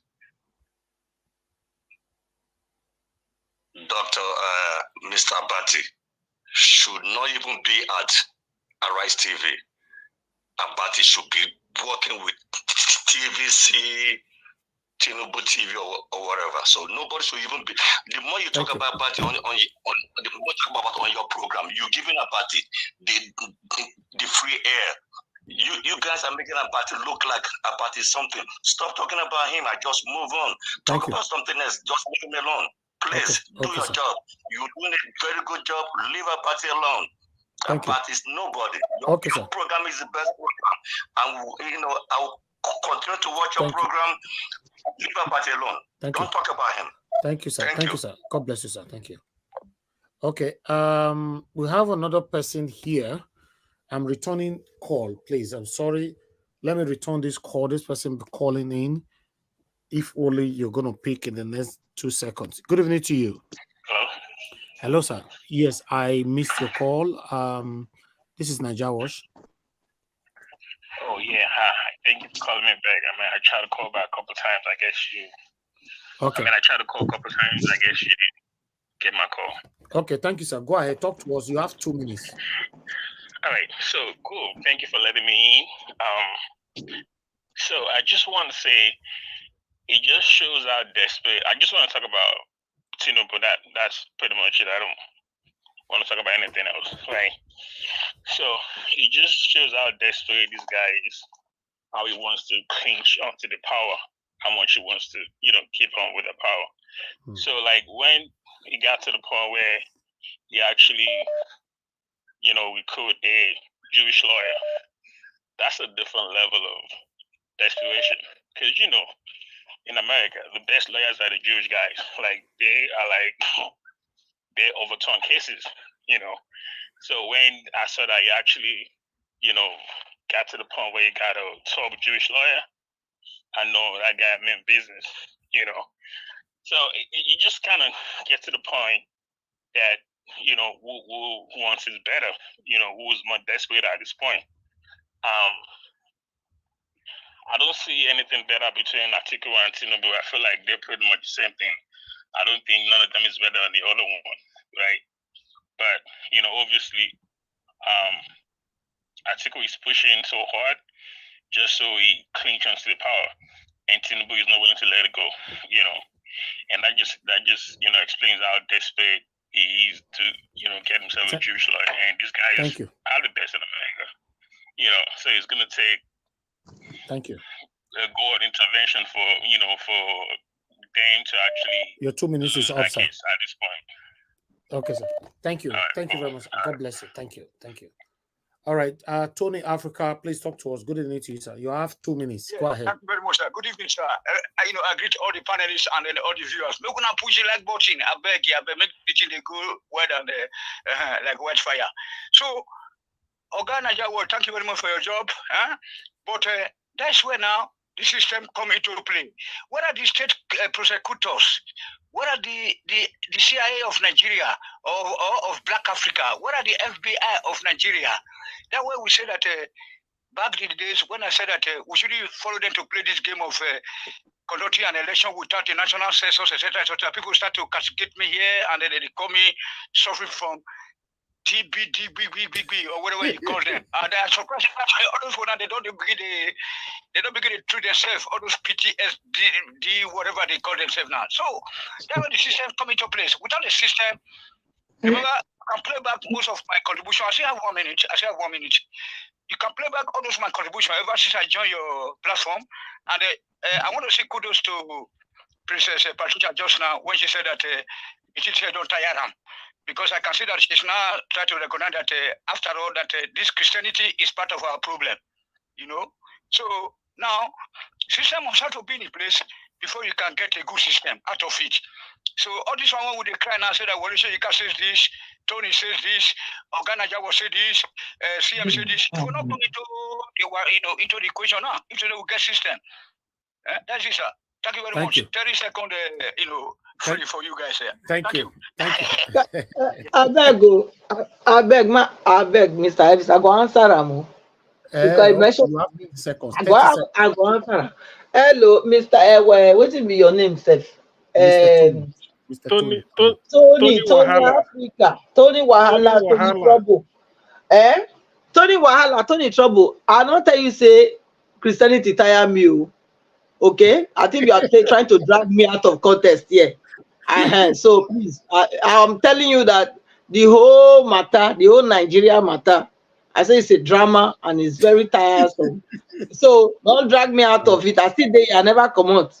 Christianity cannot tire me, and I don't tell you. I said I also make you understand that they said by their fruit you shall know them. So and many false prophets are gone out. So we know them. You understand? Thank you, That's madam. Thank you. All right. Okay. So I don't know so that they asked for a link for there. Okay, 1 minute. I'll do that. Let me call on Madam Victoria. Madam Victoria, thank you very much for your patience. Please talk to us. You have 8 minutes. Good evening to you. Good afternoon, everybody. Tunde Bakari, I think I spoke my mind about him yesterday. He's a pupil bandit. He displayed the highest level of stupidity. He's a sakamaji and a political failure. Mohbad is holier than Tunde Bakari. Wallahi talai. If I have to analyze both of them, Mohbad is holier than Tunde Bakari. Mohbad confessed all his sins. When his father sent him to poly, he said he went to poly, but he didn't go to class. Tunde Bakari endorsed Tinubu that claimed he went to school, but he can't bring out his certificate. Somebody said, my father sent me. I did not go. Spoke the truth. Tinubu said he went, but I can't show my certificate. Who is better? Who is better? Who did Tunde Bakari now supported after he failed woefully? He stole all the tithe and offering of the church to buy 100 million tickets for the primary, and he failed. He wasted all their widow's mites in his church, in his congregation. He wasted all their money. He endorsed Tinubu, a forger. Tinubu that is a drug dealer. And he has mouth. Tinubu has tattoo. Shebi, is it not this Chicago? I was in Chicago when Tinubu was in Chicago now. Tinubu has tattoo. If he doesn't have tattoo, let him show us his body now. Was what is this governor of Lagos, the Sanwo-Olu? Is Sanwo-Olu the one that just left? Do they not, they did drugs in America. They did drugs. So why is Sports calling kettle black? It's just so crazy. It's so crazy. In all ramification, I will pick Mohbad before I pick Tunde Bakare, who is still sitting down using the head of his congregation, all those, don't let me call them Mumu congregation. Let me say gullible congregation, to play chess game, to play poker. Who is he trying to impress? Who is he? What does he know? What is he? Is he holy? He should go and meet all his baby mamas. Do you think Tunde Bakare doesn't have baby mamas? Because they paid them millions and kept them quiet. He's ori egbale, ori e osan lori on sinwin gidi, ori egbale, ori e son gan gidi ni. Let Tunde come and tell us outside that he does not belong to a cult. Let him come and say that all these pastors, they don't belong to cults. Mohbad, all this fight started with Mohbad because he does not want to join a cult. Yes, he admitted the fact that he smoked. He even said he wants to smoke his pain away. And when he stopped, he also sang it in his song that, hallelujah, he has stopped to take Ganji, or whatever he pronounced it. Ganji, he has stopped to take Ganji, yeah. The hallelujah for that. Has Tinubu come out? Which of these pastors, even when in Ginla and all of them committing atrocities, all of these pastors committing atrocities, did he say anything? Did he say anything? Ori Tunde Bakare go solori gidini. Ori egbale.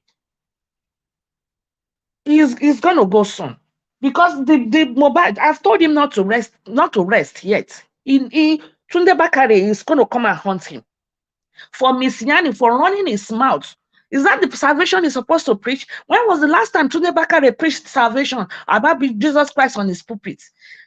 That one that always wear oversized coats, as if he's sick in the head. He's sick upstairs. Tunde Bakare is sick. He's very, very sick. Shebi is with Tinubu. Tinubu claimed he went to school. Bring us your certificate. Obadoran, what is the big deal in it? If anybody asks me, I'll tell you these are my certificates. It's easily tender. It's in fact $6. You will apply in 2 days. You will get it. They will mail it to you sealed. Even if you need a certified certificate documents. It should be a pride. It should be a pride.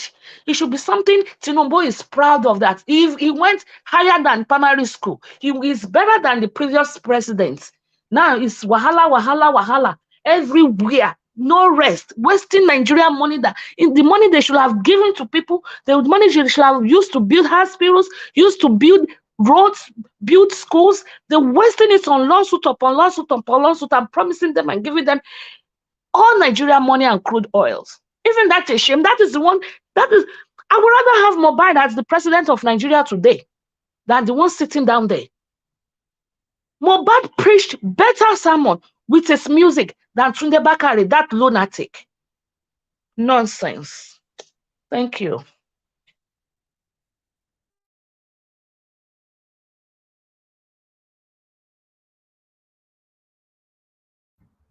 Madam Victoria, are you done?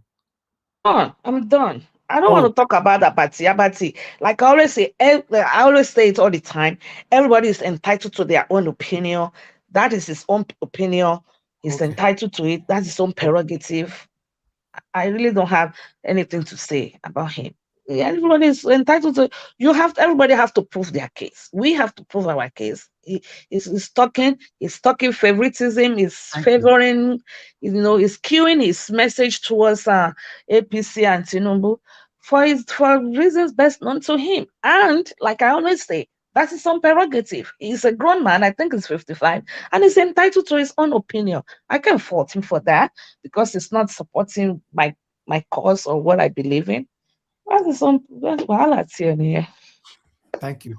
Thank you, Madam Victoria. Thank you. You didn't even exhaust your time anyway, but that's fine. Thank you very much. I appreciate every one of you. Naija, what? Please, since she didn't exhaust her time, can I use it to ask her a question? Okay, yeah, go ahead. Based on what she said. Madam Victoria, good evening to you. At least yesterday, when you explained what Mohbad stands for, I now knew it's an abbreviation or an acronym. The question I'm not the one. No, I mean, you explained it to us. I didn't know the meaning, but at least He explained it himself. He said it. I saw it on the YouTube. He explained it himself. I didn't know, but I thank you for bringing it up because I didn't know about it. The question I want to ask you is, those that support Tinubu over this certificate forgery and all this shame, what do you tell those people? Me, I will tell you honestly speaking, as of today, I don't have any APC friend anymore.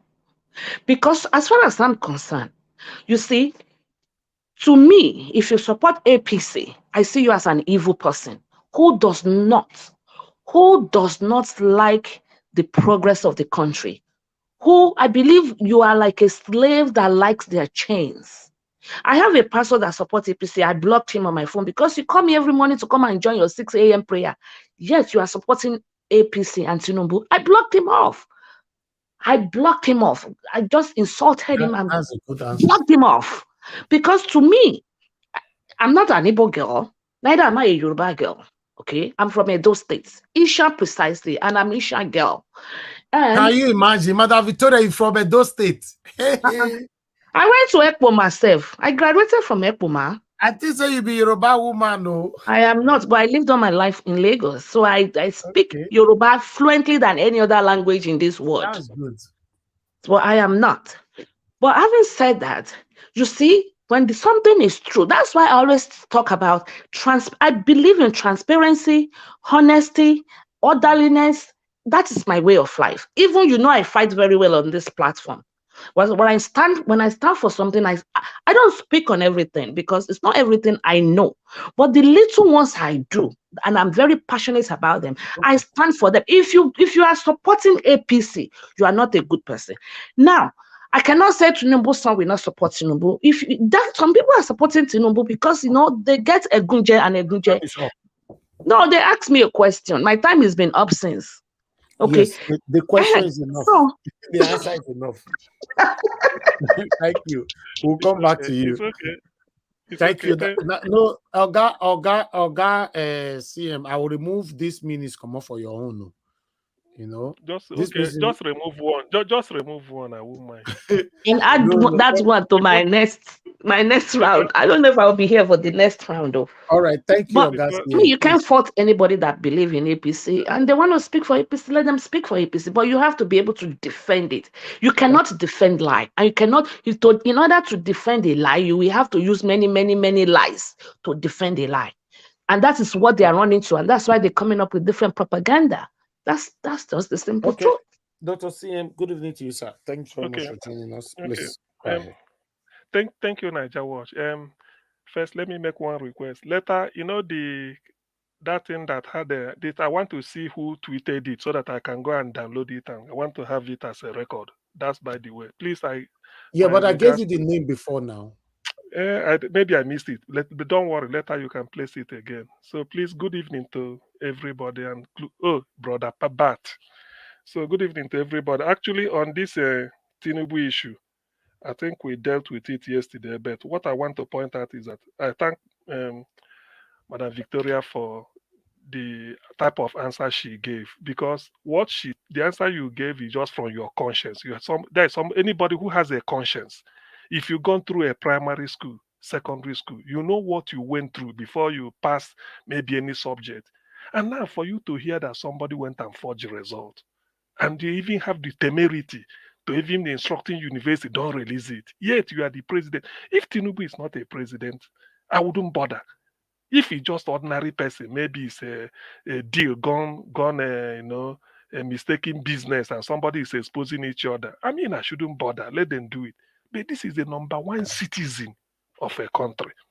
The number one citizen of over 200 million Nigerians. The number one citizen, in fact, the number one black man. The number one black man. Let me just approximate it to that. When you talk of the racial, Caucasian race, you talk of the black race, you talk of Nigeria, number one citizen of the country. This is what we are talking about.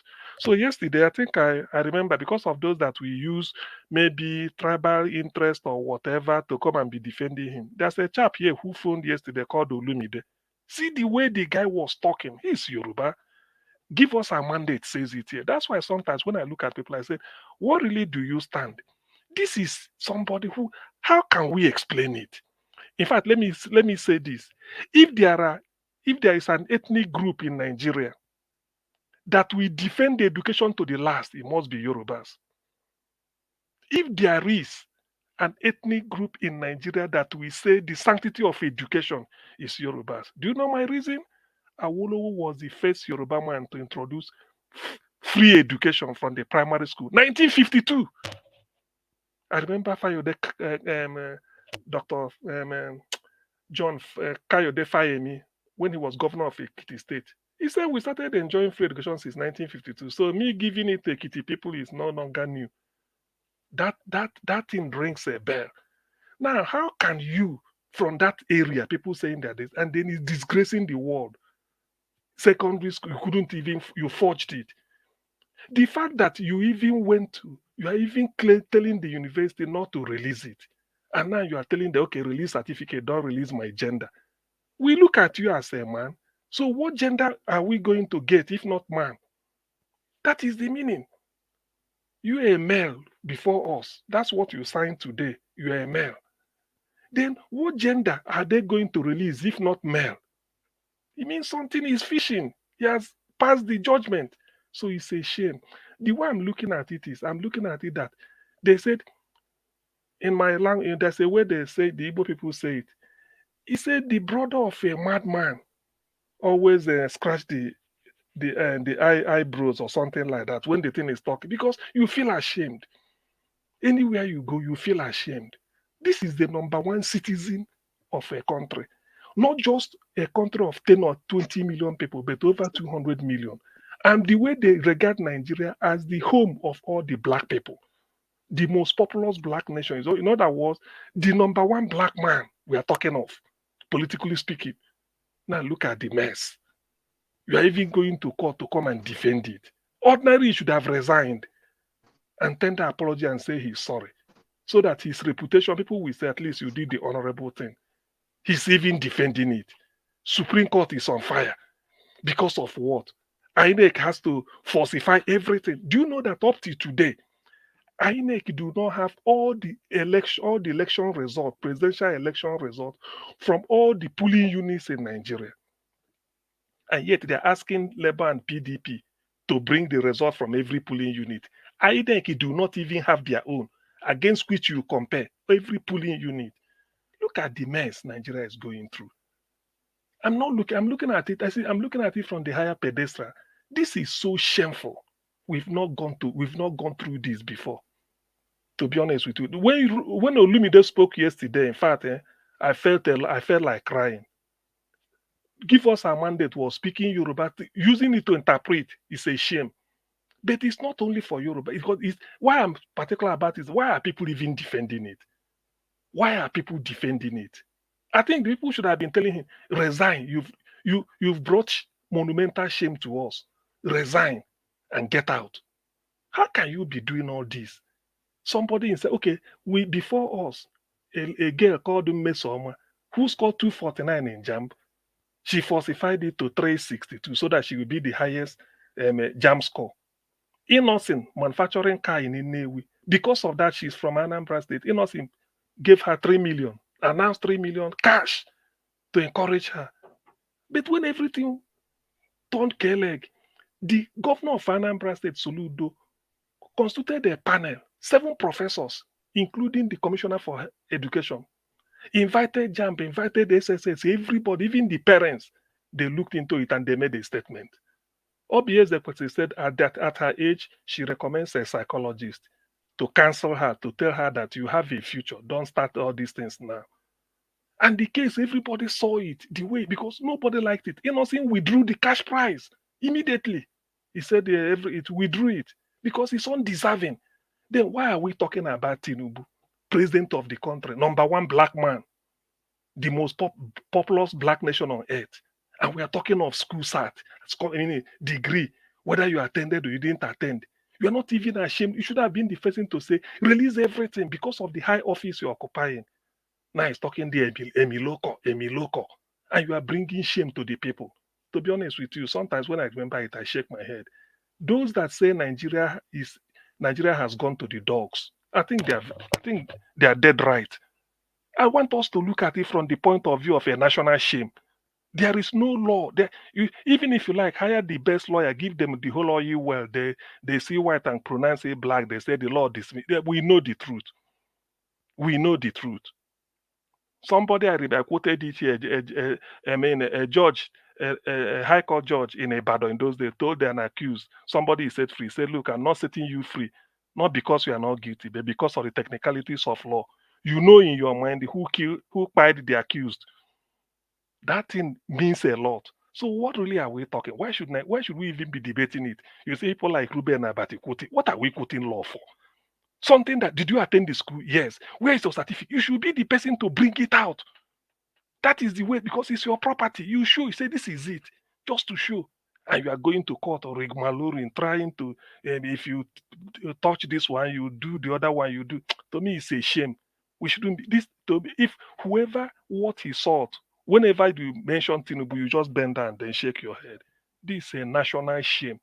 Since I've known Nigeria, if not even the money Abacha stole can be as shameful as this. Abacha was just an outright thief, stole money. We understand. But this is pure denial, forgery. This is forgery. Even then, Abacha is dead. So he may still say, I didn't steal all of them, but let's forget about that. Now you are alive, you are going to court. Rather than show your certificate, you are going to tell the court, do this, don't do it. And you are the high office. Hi, please, I want people to look at it critically. This is a shame. Anywhere you are carrying Nigerian passport, you must be ashamed of yourself. Thank you very much, Niger Watch. Thank you, sir. Thank you very much. All right. I would like to quickly move on to the next person. Fat Jaka, thanks for your patience. I'd like you to talk to us. You have 8 minutes. Good evening to you.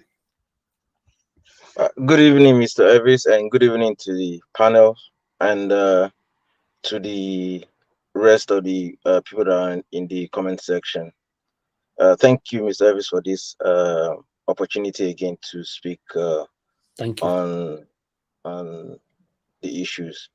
First of all, I was picturing you like a dreadlock person pulling his hair. I was just laughing while you were talking about Mr. Abati.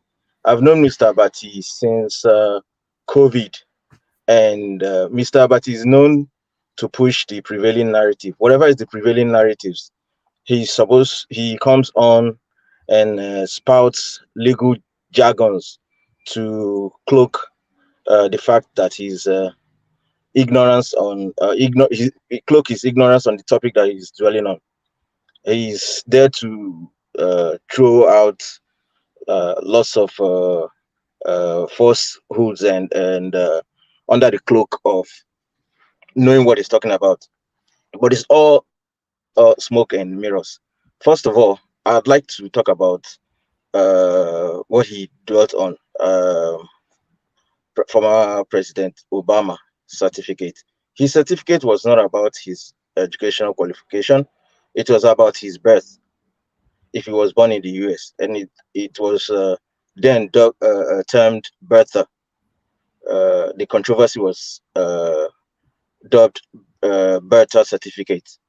The former President Obama mother was a diplomat in Indonesia or so, and based on that, former Secretary of State Hillary Clinton and her operatives decided to run an Oppo research on Senator Obama, and they came up with that line that he was not born in the United States. It didn't go anywhere with that Oppo research. Then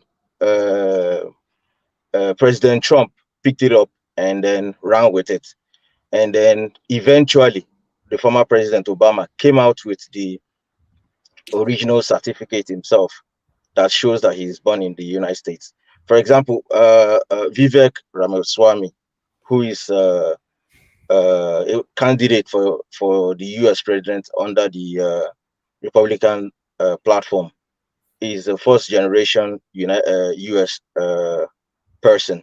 The parents came as immigrants from India, and he was born in the United States, so he's qualified. So if he wasn't born in the United States, if the parents came with him as a 1-year-old or 2-year-old into the United States, he would not be qualified. And that was what the former President Obama was being accused, that he was born in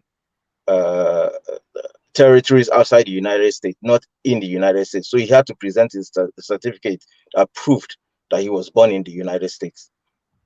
And then I'm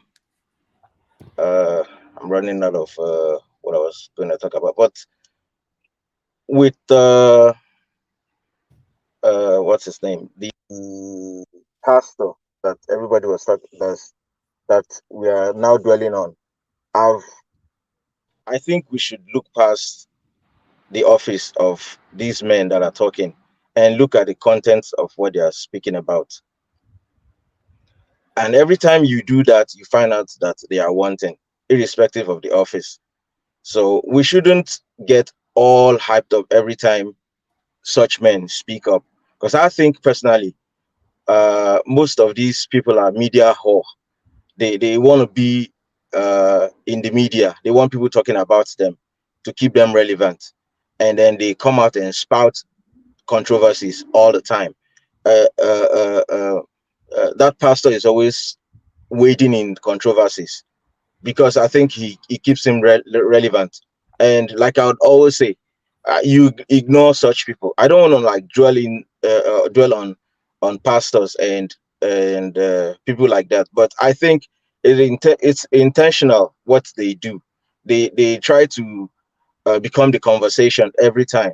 They end up becoming the conversation every time that they wade into politics, into culture and all that stuff. So I personally think we should look past such people and not take their words so personally. They don't really contribute to the conversations, and I think I'll leave it there and wait for the next moment, because most of my talking points is I'm forgetting about what I really wanted to talk about. So, Mr. Thank you Elvis, very much. yeah. Thank you, sir. Thank you. I appreciate you, Fajaka. God bless you. All right. Let's move on swiftly. Okay. Mark Okonsaya, thanks for joining us. Good evening to you. How are you doing today, my brother? I'm fine, sir. Thank you. Thanks for joining us. Please talk to us. Yeah. About the lobbying of the judge in USA. It's just adding to the misery of being called a Nigerian when you're in this diaspora. As long as you just mention your nationality Nigerian, it's like, unfortunately, a bad omen immediately. It's a bribery and something. It didn't stop in Nigeria. So he's now lobbying. He hired what? A Jewish American lawyer. And he's offering him millions in crude oil.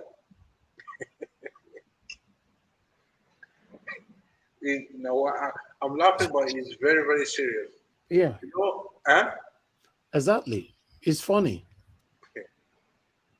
But the impunity is now is number one. I can't believe it.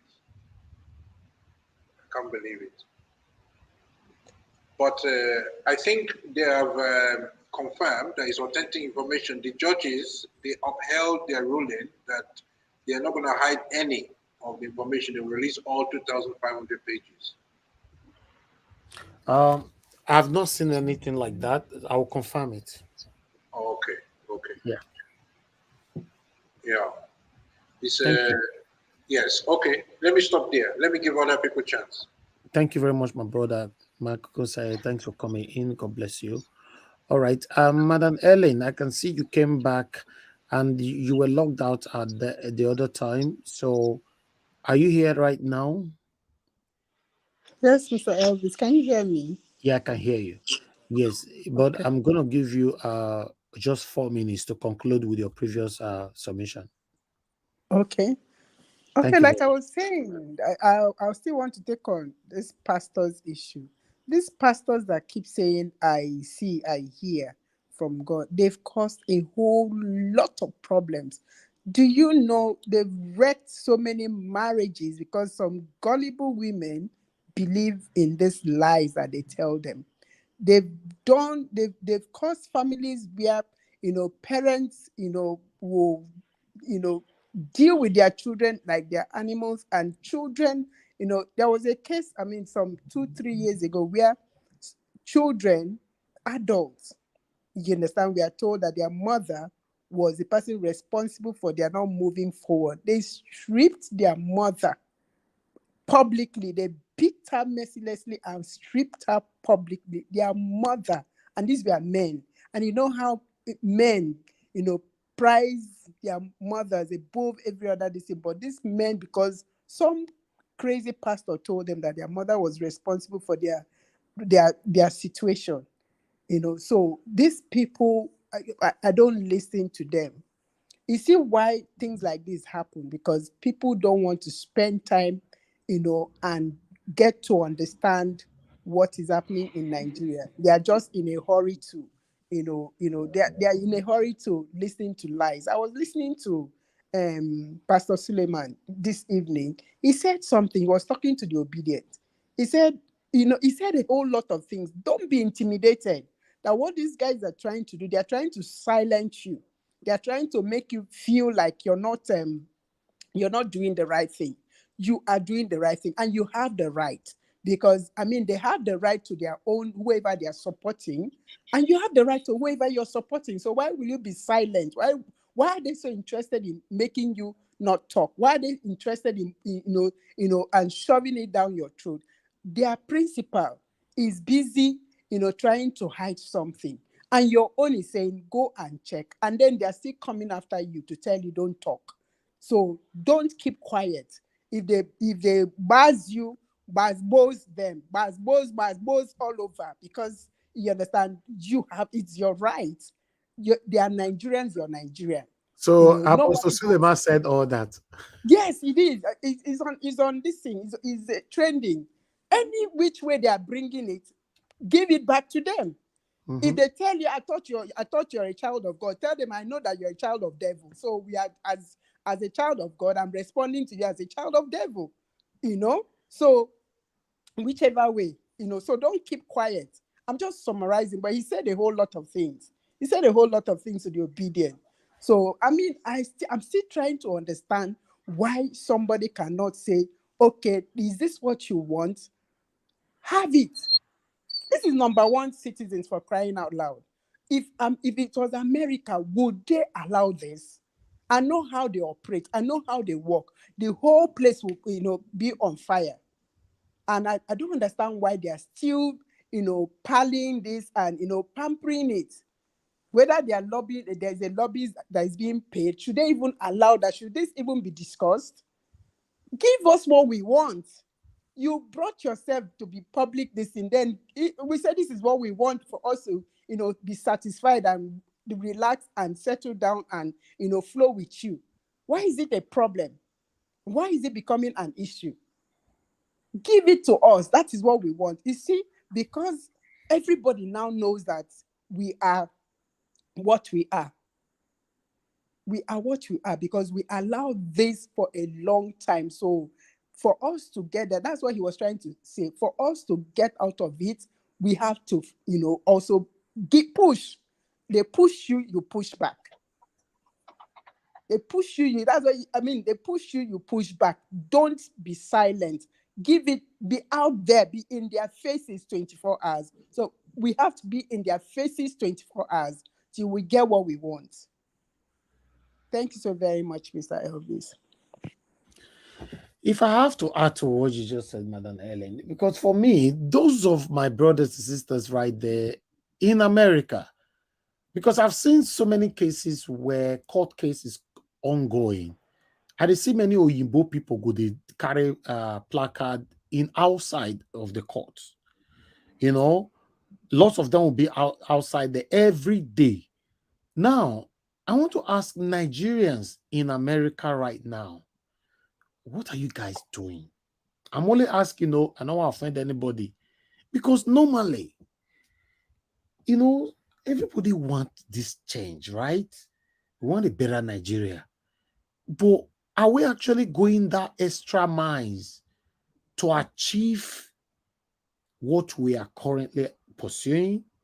Because I don't see anything wrong that in front of that court right there in Chicago, we have at least a minimum of 300 Nigerians outside there every day. It's a sacrifice that everybody needs to put in.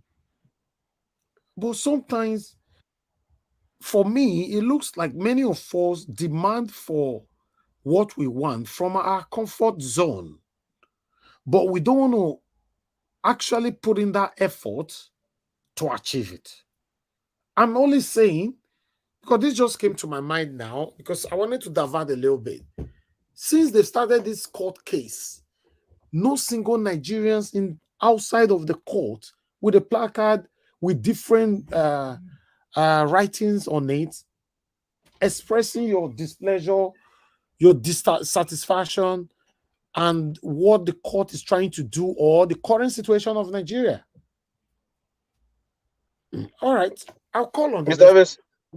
Mr. Davis, I lost my train of thought. I was going to speak on the court about Mr. Abati and the court.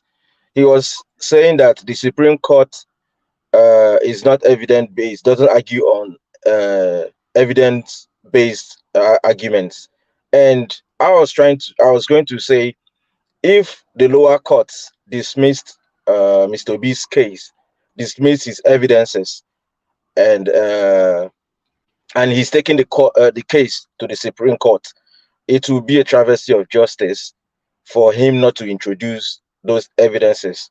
So I doubt if that's the case, that the Supreme Court doesn't argue evidence based on evidences. If they are also going to throw out Mr. Obi's evidences in court, how else do you get to justice if you throw out the evidences?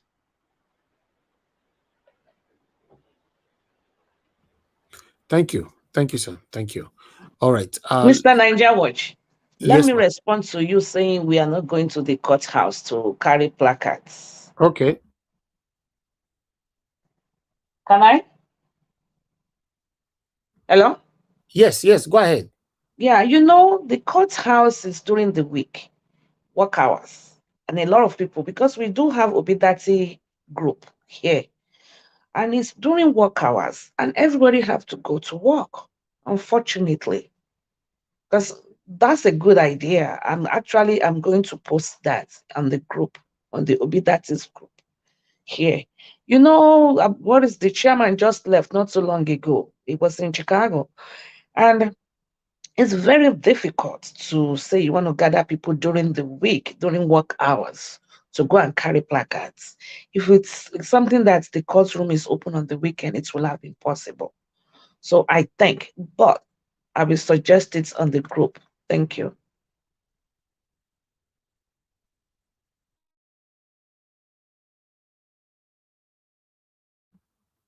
All right. Thank you, Madam Victoria. To be honest, I just, if this can happen, it would be nice. I'm only saying, but meanwhile, Samuel Ibikwe, you need to turn on your mic for me to accept you to the broadcast. You are outside, But meanwhile, everybody have contributed. We're going to have a second round right now. So, guys, press on the like button. Help us to share, So, let me, Madam Deborah, I thought you called already, right? Madam Deborah, thank you very much for calling in. I thought you called in earlier on. Please, you have only 1 minute. Go ahead. Madam Deborah.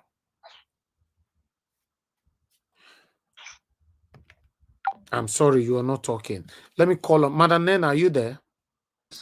Mr. Thank Okay. you so much. Thank you very much, Madam Nemo. Yeah, okay, I just want, there's something I'm seeing on net media now. I saw this thing initially. I didn't know the authenticity, that's why I didn't mention it. But net media just posted it like 19 minutes ago. I was just watching it before you called me about the fact that some APC, is it APC elders, are begging Atiku to withdraw the case from this thing. If you can play it, it's on net media at this point. I don't know. Okay, let's listen to net media, then I'll come back to everybody.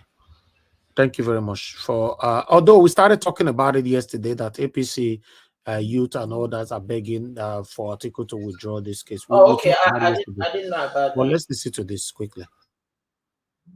Atiku is the most feared man in Nigeria right now. Not that he has a magic wand or that he will do anything special to Tinubu, but where he is holding Tinubu right now, hey, Tinubu will be wishing, hey, if I knew I wouldn't have come out for president, I would have remained a kingmaker.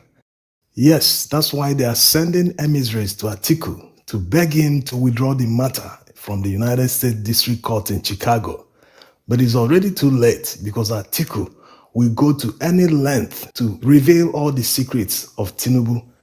His secrets of more than 50 years will be revealed. Not only the potential identity theft at the Chicago State University, but also the FBI files. Many people don't know that the FBI admitted that they have more than 70,000 files on Bola Tinubu. Think of this for... thank you very much, my people. But I'd like to quickly tally this up because this is what we showed yesterday evening. But let me quickly take this article here quickly before I'll pick a call. Madam Joy, I can see you call it in. I'll get back to you. Okay, let's take this one here. As you all can see, this is what they are doing right now since yesterday. APC youth leader begged Atiku to discontinue suit against Tinubu's in U.S. courts. An All Progressive Congress APC youth leader, Haik Kalu, has urged the presidential candidate of the People Democratic Party PDP, Atiku Abubakar, to discontinue the suit he filed against President Bola Tinubu in the United States. Atiku had in the suit asked a U.S. District Court to order Chicago State University, Tinubu's alma mater, to release the president's academic record. Kalu, in a statement on Monday, urged Atiku to allow the judiciary in Nigeria to decide disputes arising from the 2023 presidential election. Because they know, say, if it happens for Nigeria, there's always, they can bypass it, they can do everything. Can you imagine? Why are you begging to drop the one in America so that you guys can judge it in Nigeria?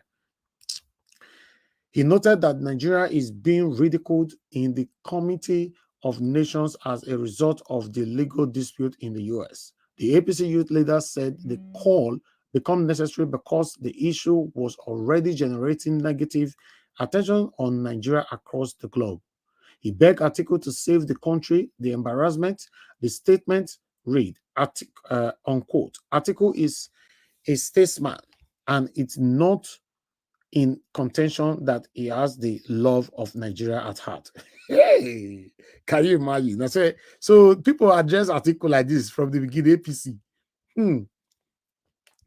I'm sure, now they talk, so I'm sure that no Nigerian is happy with the way our country has been subjected to ridicule over the court ruling in the United States. What is this one saying?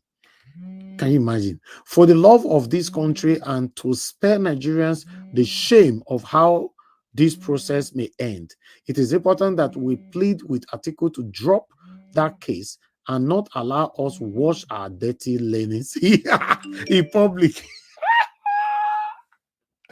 Oh my word, oh my word. Listen, okay, I will advise this man just now. I'll advise her. Let me move on. We are all patriots, and I believe that we can have a decent way of handling this matter and save Nigerians the shame of this impending embarrassment. The election has come and gone, and a president has emerged. We all humans, and that is why I'm pleading with Atiku to discontinue the case in America for sake of the country and in consideration of the friendship between him and President Tinubu. Hey God. Let me advise you, sir. One, you are mocking your principal, to be honest. You are already mocking him. Because all your statement here, what I can say here is that you are mocking him, saying that releasing his own university certificate or credentials, his gender and everything will bring a lot of embarrassment to the country. That's a direct mocking. If I were Tinubu, you should be sacked with immediate velocity. You are not a better person. You are not a good person to Tinubu. You are mocking him. You are laughing at him. In fact, you are even disgracing him even more. Then two, you're saying that we should wash our clothes or whatever, our dirty clothes in, how you take talk. Listen, the disgrace is already there. Everybody don't know us. All of us are already swimming in the mud. Maybe we all swim finish. We are already inside. So what are you talking about? What is happening here? Hey God. Niger Wahala. what? Yes, Niger sir. what? You see, this APC, anything APC can be forged. I don't know who is he, but do you know one thing I take out of this? The so-called APC youth leader recognized that Nigeria is being ridiculed all over the world. He agreed that this had shamed Nigeria. There's no doubt about that, and I said it earlier. But the mistake he made is that he applying the wrong solution. The solution should have been let him go and tell that Tinubu that gives him money. Say, Baba, To resign. That is the thing. Yes, to resign. Not tell Atiku to remove it. He tell the man, say, look, Yeah, resign. exactly. In fact, if the APC youth leader came from a good home, he will refund all the money Tinubu has been giving him. Just return the money. Say, look, take it. Just tell him, Daddy, resign, please. This is becoming embarrassment. It's just like your father, your own biological father. How do you know he's a youth? He said, Daddy, it might be 60-something years. APC now, it can be 70 can be youth in APC. How do you say, Daddy? Stop That's that, true. beg. Okay, no, he can say, he can still say Daddy Pa or anyone. Just say, take your money, I beg. You go just dump your money in front and then go away. Let me pick some calls. Let me quickly take this call so that I come back to you guys. Hello, thank you very much, sir, for calling in. Please talk to us. Good evening to you, sir. I'll give you 3 minutes. Good evening, Niger Watch. Thank you, sir. Yeah. You and as the panel, I just give thanks to God for all of you. I thank God for the energy. I don't want to say much, but in fact, what prompted me to even call you now is the so-called youth leader. For you to know what this bunch of criminals do, I think the fellow they call the youth leader there now is an Igbo man. Kalu. Who knows that Nigeria is being ridiculed? Who knows that Nigeria is being ridiculed and he cannot tell Bola Tinubu to step down? And they are saying that Atiku should please withdraw. What type of rubbish is that? When do we want to be sensible? And this fellow, whosoever he is, I had Kalu, I don't know which type of Kalu he is. But if he's stupid, he should go and rethink. He is not talking to clowns like himself. He's not talking to fools. He should please go and find where he lost his memory and go back there and lock himself in. He is talking senselessly.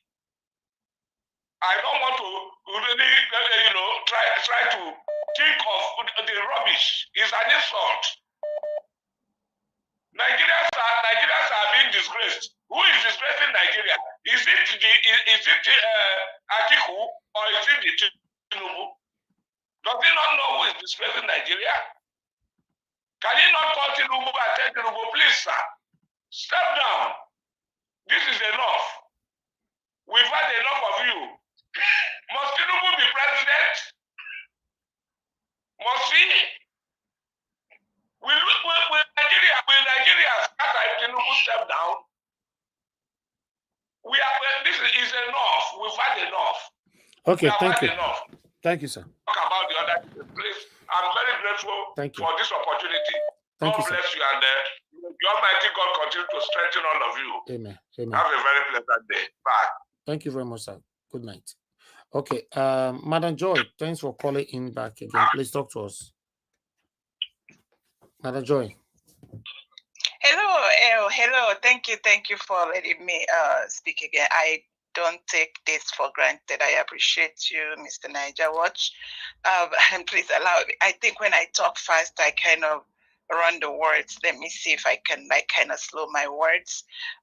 Quickly on what we were talking, that youth leader, or whatever he calls himself, I heard his word where move this to where we can handle it.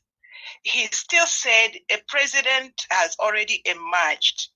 That means, and let's move forward. That means they are not ready. They are not the one that they are not the ones ashamed. They literally, to be honest, they are not ashamed at all.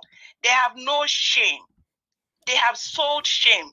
So all this is like trying to deceive as they have always done, trying to scheme as they have always done. You see, Mr.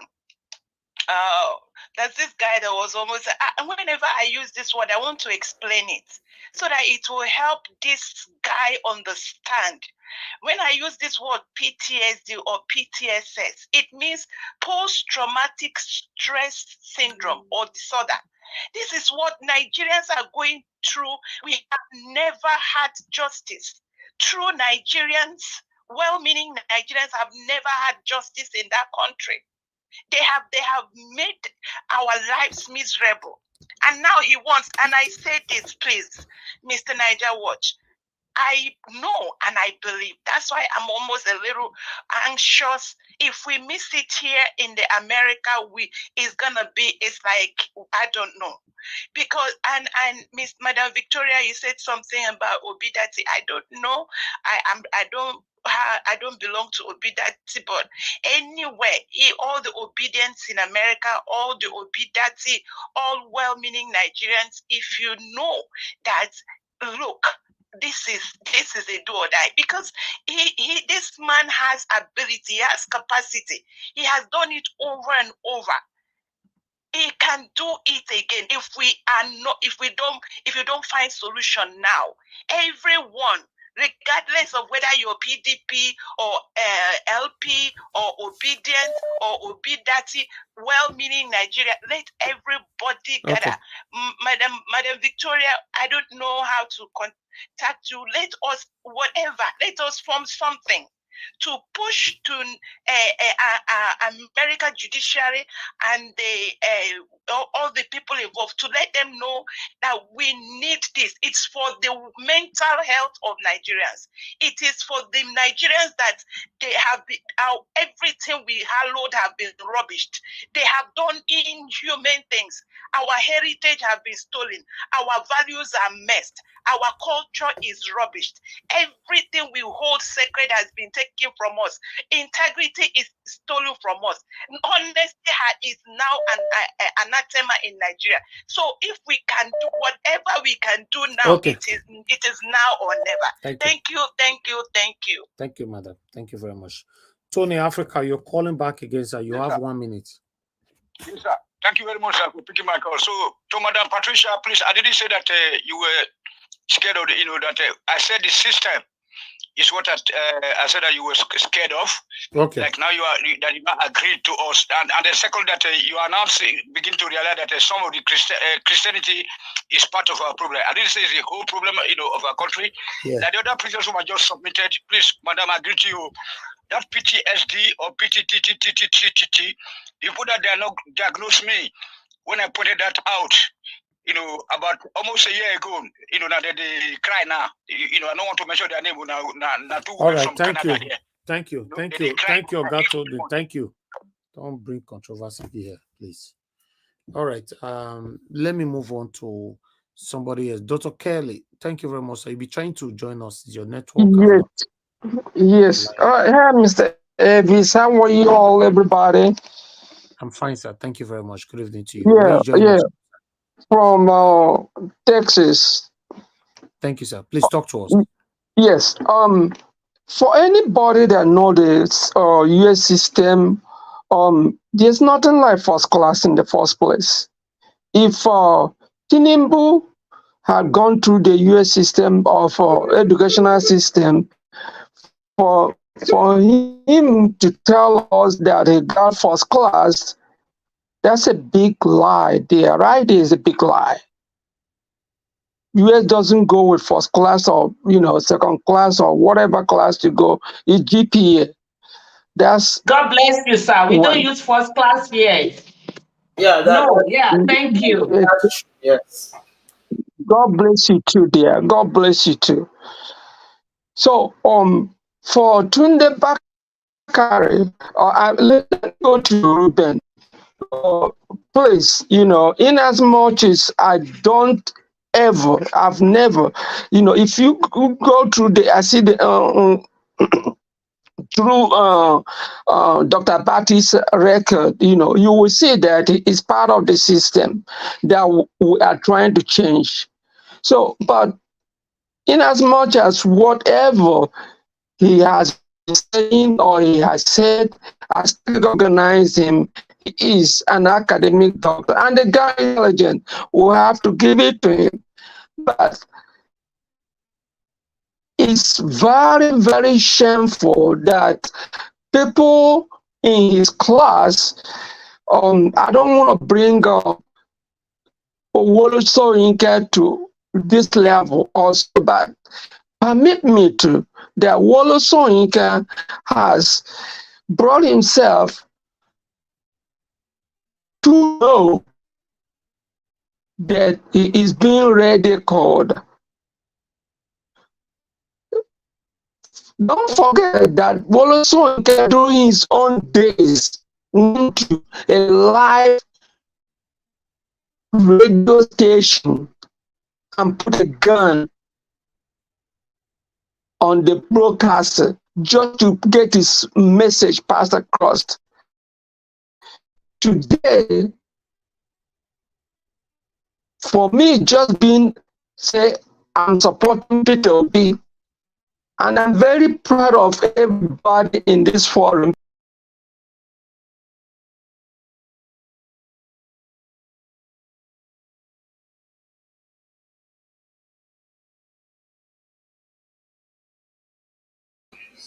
Did we lose him or is it just me?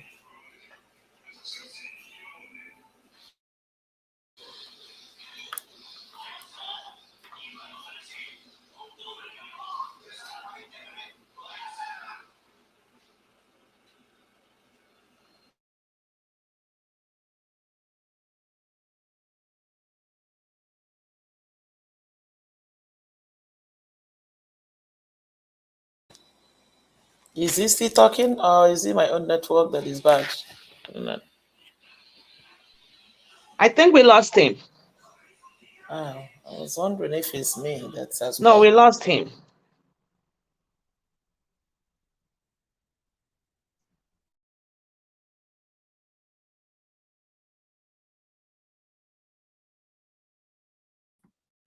Can anybody hear me? Yeah, we can hear you now. I hear you. I hear you. Okay. Yes, I don't know what happened to me, so I have to come back again. Sorry about that. All right, thank you very much, my people. I appreciate you all. I'd like us to. We have some new people joining us right now, so I'd like to quickly give all of them. Okay, it's only 2 people though, right? Yeah, it's only 2. Okay, Mr. Jonathan, thanks for joining us. Thanks. Good evening to you. How are you doing today? Thank you. Thank you very much. Good. Thank you, sir. Thanks. You have 8 Well, thank you minutes. very much. Yeah, thanks. Thanks to everyone. Thanks for the opportunity and all the panelists and those that are watching and listening, even at the comment section as well. For me, for Mr. Tinubu, as it right now, as it stands for him, it is fight to finish. It is fight to finish. He wants to give it like I'm going to go down, but I won't go down alone. And whatever it takes, I'm going. Even if I will spend like somebody, like when 2 kids are fighting, when you go to the playing field and 2 kids are fighting, and one knows that he's a loser. He has lost the game, and then maybe then and then it will take maybe it will mess up the whole place so that nothing will, you just deliberately mess it up. Maybe pour water on the table. Maybe they are playing a game of cards. He has lost already, and he will mess the whole thing up. That kind of mindset. I've lost, but I'm going. It's a fight to finish. That's what he's doing right now. He has his case there is going nowhere. The certificate, issue. Even someone coming out the other day saying that he was a classmate with Tinubu. That one is irrelevant in this case. It's not relevant to what Atiku, is asking the court for. Mr. Tinubu, again, I think I've said it earlier, is ready. Apart from the fact that he has made it a fight to finish now. It's either he died there. That cartoon is so much, expressive. There's one cartoon that has been circulating where it said, fight to finish, I'll die here. Nobody's going to die when the desk was padlocked and Mr. Tinubu was on top of it. That is why even now, I said it earlier, Mr. Tinubu is ready to sell Nigeria on a platter. The news coming out today that he's offering them even crude or anything, he will do that, even much more than what we might even be thinking. He will do more than that. He will sell Nigeria on a platter for this one, whoever is ready, because his mantra is, what money cannot do, more money will do it. That's how this man, Mr. Tinubu, that's how he operates. And the transactional nature is not that it's just beginning because of this CSU case. It's already going on. So this CSU case is just kind of magnifying it. They will sell Nigeria. They don't care. It's all about themselves. And for Abati, Abati is a sold out man. I don't want to call him a journalist. Mr. Abati, the analyst, is a sold out man. He's sold out. When you watch him closely, all you need to do is just to listen to Abati closely, line by line. He tried his best to highlight everything that he believes are the strength of Tinubu's case. Everything that he knows is those strengths of Tinubu. Those are the things he stood on that and he kind of highlighted them. He's not ready to be, he's not even balanced. There's nothing, he pretend to be balanced. We're not stupid. You are not even close to balance. You're not even close to balance. And that is what we have in Nigeria. The media that's supposed to hold these people accountable. They are even the ones that are even, you find them wanting each and every time. Just today, this morning in Canada, the Speaker of the Parliament resigned. He resigned this morning. He resigned. They called for his resignation yesterday. He resigned today. On what? For what? Because he brought in a Jewish sympathizer to the Parliament last Friday. And the man apologized. Just on that alone, the man resigned. We are talking now of certificate forgery. And the president is fighting to finish, to protect himself. The House, the opposition, they cannot even come out and start calling for his resignation. We know that will not happen in Nigeria. Even if he kills somebody, it won't happen. That is how low we are. And before you say Jack now, they will be comparing Nigeria with other countries, with other nations. It's just so unfortunate, where we find ourselves. And I think for Tinubu to come out with his lawyers to say that we are okay with the certificate, but with the other document, the transcript, the gender, the court should not release that. And you can see about it today. That is their game plan. If that certificate only is released, the Nigerian court, nothing will happen. As far as I know it, as far as I believe it, there's already a synergy, a connection, a communication going on between them and even the judiciary right now. That in the event, what and what do you need? What and what are those things that will nail this case against us? You see the gender, the transcript. That's it. That will nail him.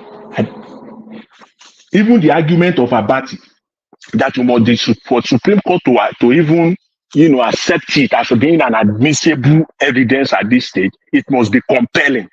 That one is the compelling part of it. That gender, that transcript, and other information, those are the compelling ones. You see, the certificate alone, that will do nothing. That will do nothing. I just want us to know that. That will do nothing as far as the Nigerian judiciary is concerned. Even they bring that alone to them, forget it. They already have their judgment. That one is written. The paragraphs are written already on that one. The one they are not contemplating, that they are not ready for, and there is no way out for them, are those issues of gender, those issues of his transcript. Who is Mr. Tinubu? Who are you? Are you a male or are you a female? Let's see your records. How did you enter the school? Let's see your transcript. Let's see the document you submitted before you admitted. Let's see them. Let them come to light. Those ones, the court cannot. It will be admissible. It will be compelling. And they will take that in, and that will nail him. So that's the one he's fighting for. Those are the one he's fighting for right now. Fight to finish. It is fight to finish for Mr. Tinubu. In fact, he's ready to take this case to the U.S. Supreme Court, if possible. But unfortunately for him, once it passed through this level in the United States, then it becomes even a public case in the United States. Once it passed through this level, if he wants to fight further beyond this level, that will even be more damaging to him. But as I started earlier, for him, it is fight to finish. Call the bluff of anybody. He wants to fight to the end. This man has no shame. It's all about himself. It's nothing for Nigeria, for Nigerians. That's who he is. But I will leave it at that. That our job here is just to expose them, call it what it is, and expose them. Thank you very much, Mr. Elvis. Thanks to all the panelists. Really appreciate it. Thanks. Thank you, sir. Thank you. Thank you. All right, my people, I appreciate you all right there. I bet make una press on this like. We have over 700 people still watching us, and our like is 378. We should be at least 500 likes now. Please press on the like button if you can hear me. Thank you very much, my people. I appreciate you all. Okay, let me call on Samuel. Mr. Samuel Ebekwe, thanks for joining us. Yeah, thank you very much, Mr. Elvis. Thank you, all the panelists. Good morning, good afternoon, good evening, wherever you are, wherever you are listening from or watching from. Thank you, everyone. And also, I appreciate the people on the comment section. You are doing great. Thank you. So today we are talking about the fight that the person known as Bola Tinubu is putting up. Yeah, because I know that Tinubu would stop at nothing, to make sure that his true identity is not unraveled. And of course, he doesn't mind selling the whole Nigeria if that will make him achieve that. And, because of that, I just want to sound, a note of caution to everyone not to be so hopeful in the American judiciary. Historically, the Americans have always been ready to do business with Nigeria and with our corrupt leaders, and don't mind the posture they are putting up now, as if they are avoiding Mr. Tinubu. They want to do business with Nigeria leaders, but they want them to come cap in hand begging, so they want to take the preeminence, if I'll put it that way. So we should not be too hopeful on the American judiciary, because depending on what Mr. Tinubu offers them, they may be ready to play ball. But I mentioned, a few days ago that Mr. Hundeyin has done a great job, trying to unravel who this man is. And then I think Atiku leveraged on the work done by Hundeyin already, because it was him that, he tried to expand the whole forgery and corruption, surrounding this man, Mr. Tinubu. So I think Mr. Atiku Abubakar leveraged on what Hundeyin has done, to take it further, to get the documents himself so that they will be admissible in court, considering how corrupt, our judiciary is. Yes, I am very happy that people are still holding the fort and standing firm in defense of our mandate. The other day, someone mentioned that, look, if Tinubu wants to play ball, he could call this person, say, nominate 10 ministers, nominate 10 ministers. We are not interested. This generation of youth, we are not interested in political positions. We want total change, transformation, reformation. Get the right people in power from top to bottom, not ministerial positions or position of special advisor to this, that interested in. So, and what is happening in Nigeria, you discover that even though people are suffering, they seem not to have suffered enough. Because you can't imagine that someone is up there, nobody knows who he is, he doesn't have certificate, and he's still there, and people are just going about their businesses. They hiked school fees from 25,000 to 200,000, and many people will drop out. Like 40 to 50% of students may drop out in the next 1 or 2 years. And people are just going about their businesses, as if everything is all right. Then this question of these people are from the north, these people are from the south.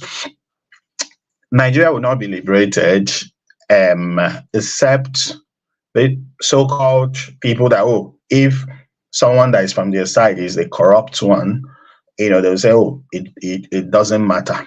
The day everybody comes together, to say enough is enough, that is the day everything would stop. But if some people are still holding on to some parochial, narrow, nepotist, sentiments about, this person is IPOB, this person is Boko Haram, this person is this, then sadly, we may not, make much progress. We may just be running a futile cycle in biochemistry, a futile cycle, a reaction, some reactions that will not result in production of energy. So yes, Bola Tinubu would fight back. He will fight back with everything he has. He will try to lobby. He may even try to make some arrests.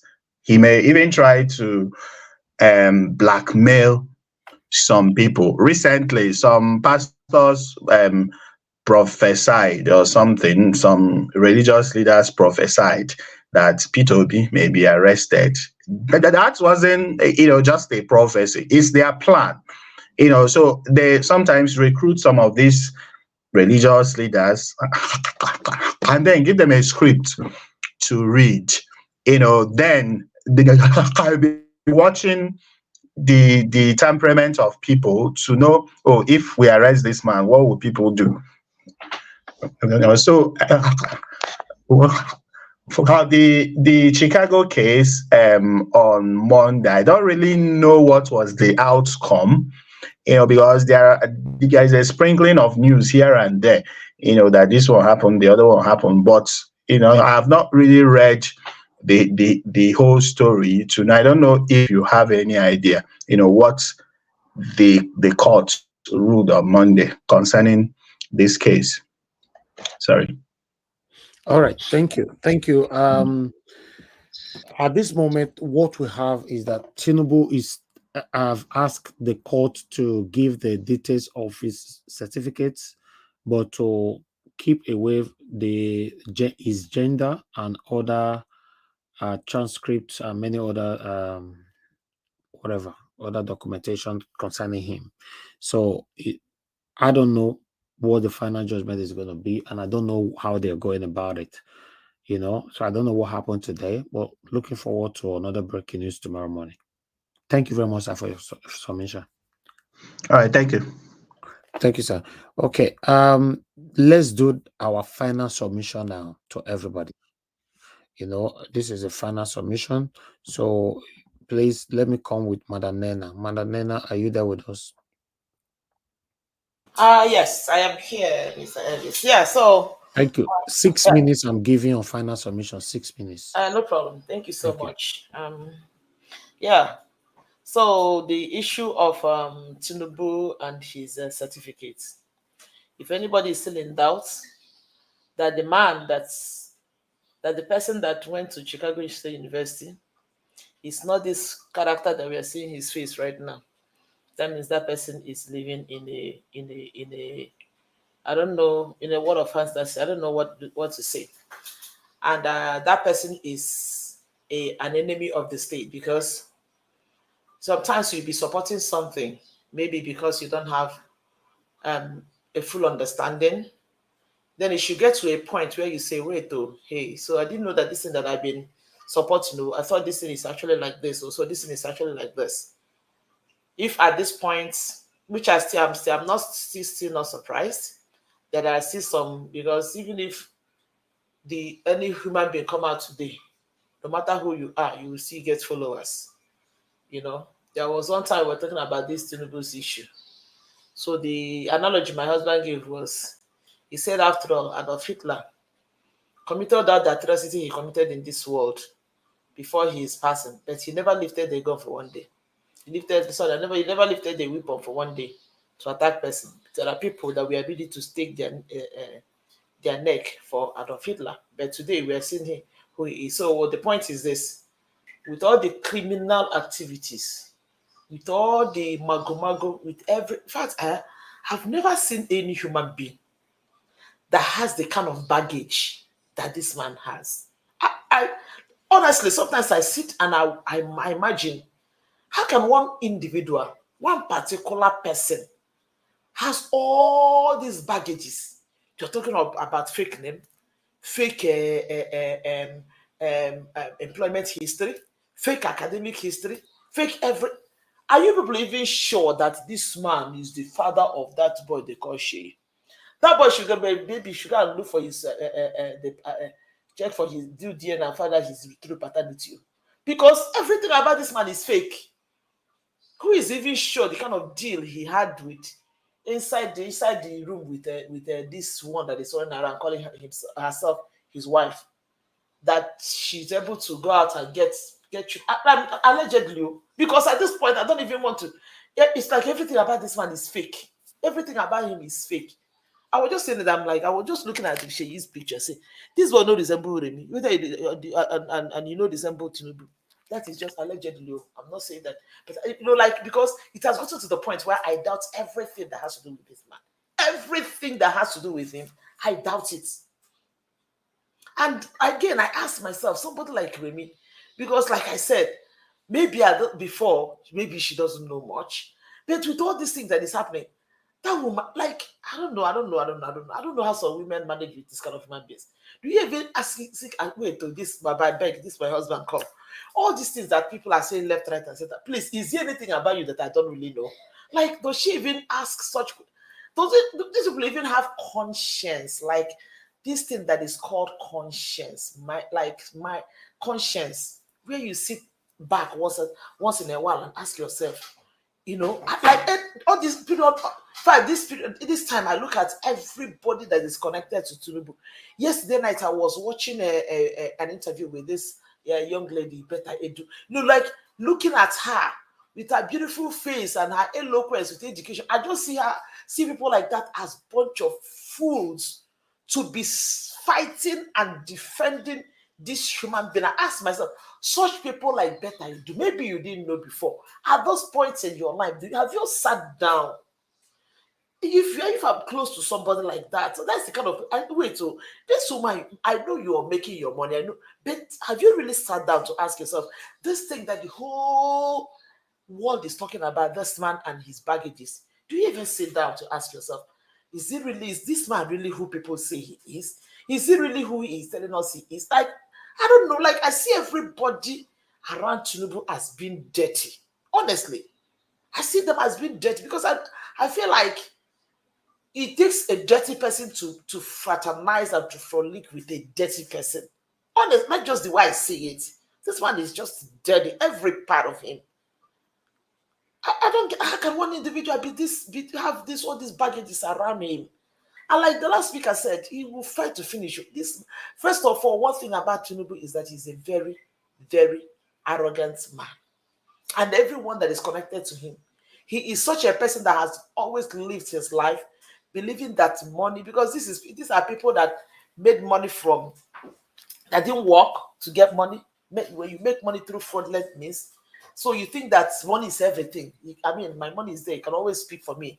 If whatever money cannot do, another more money can do it. Like, it's all about throwing money. So at this point, this man is ready to even sell Nigeria because his own is just for it to enter into the record that he was once a president of Nigeria. He has done everything, maneuvered his way, do all the wuru and the mago he did, became the governor of Lagos State, stole as much as he can steal from Lagos State. Even after leaving office, he is still in control of Lagos State up until today, that the likes of Shawolu them and the fashion like them, all those people are still his puppets All right. until today. My system is not finished already. No. Yes, so Anyway, so I mean, that's just my thing is I don't know. This man is his baggage is just too much. If these people are people that have integrity, what this man needs to just point. So you know what? I've made my mark. It has entered into the history. Thank you. I was once a president. Just resign, because this is a shame, disgrace. God forbid. This is very disgusting, honestly. So thank you so much, Mr. Elvis. Thank you. Thank you, Madam Nena. I know they know we on our time, they run fast. Yeah, I know. It be like saying at 3 minutes at the time. You see Yes, thank you very much. I appreciate you. Thank you. Okay, Oga CM, I don't come back to you again. Please talk to us. You have 6 minutes. Final submission. Okay. As everything stands on Atiku, I believe. That is why. How come Mr. CM is going before me? Okay. Oh, okay. The table Hello, sir. changed because you left. You came back now. You left. You came back. That's why the table changed. Don't worry. I'll call you after Mr. CM.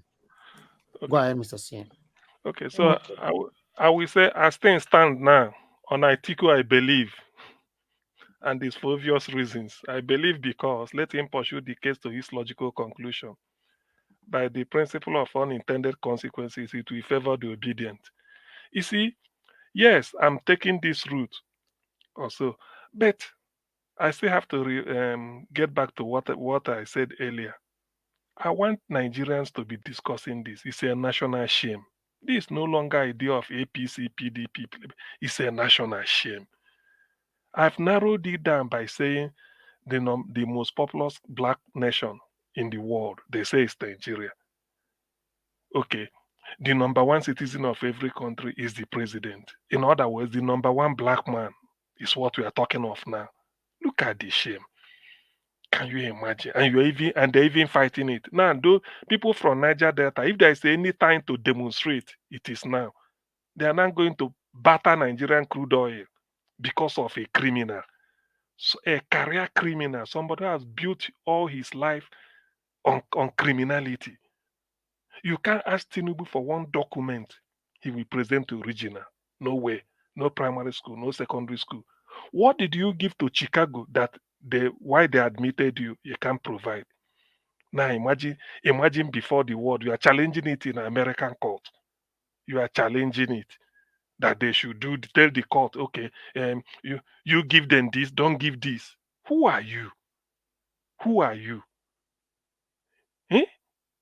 Look at the mess. Rather than resign and tell Nigerians that I'm really sorry to have brought Nigeria into disrepute, he's still there, you know, flexing muscle. You want to challenge it. Later, somebody will say, yes, it's in court. Sometimes. That's why I said it here. When you listen to the likes of Professor Michael Zekome, you like reading law. But when you now see people, what a lawyer will be saying, even look, there are cases. Let me give you an example with Ibori. James Ibori left Nigeria, discharged and acquitted. I think 174 charges. From Kaduna, they brought it down to Asaba, capital of Delta State. Brought a judge to try him. Everything discharged and acquitted. He ran away to Dubai to enjoy his life.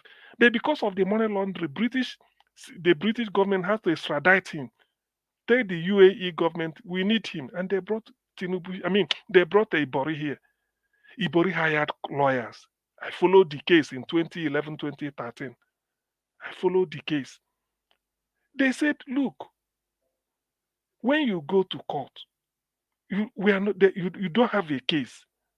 You will go to jail, but go and plead guilty so that the sentence will be lighter. That is what a lawyer advised Tinubu here in the UK. Advising, say, plead guilty because there's no way. They've looked at it. Iboli went there and pleaded guilty, and they think they gave him some few years. Then he finished and welcomed as a hero. So what the point I'm making is that there are cases you even tell the person, look, even you, the lawyer in Nigeria, Ruben Abati then defending Tinubu inadvertently or speaking convoluted grammar. Ruben, are you happy that Tinubu is bringing shame to Nigeria? Ruben, when you go to America, you carry passport, green passport, you're president. And Ruben will say, I got first class, University of Calabar, I did this, I did that. Look at the person you are defending. It's a national shame. And we've never had this type of thing before in Nigeria. We have never had this. I stand to be corrected.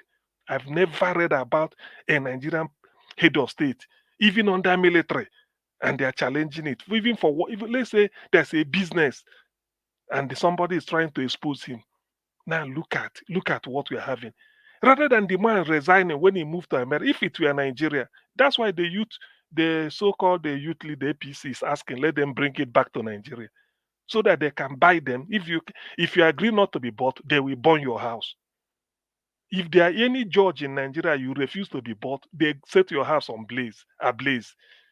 That is the way they do it. Later they will say, no evidence, the thing got burnt, so no evidence. You see them coming to Arise News. They will say this. All those laborers or Shoma. If you see, sometimes when I look at these people, I say, look, these are lawyers. This is what it means to read law. God forbid.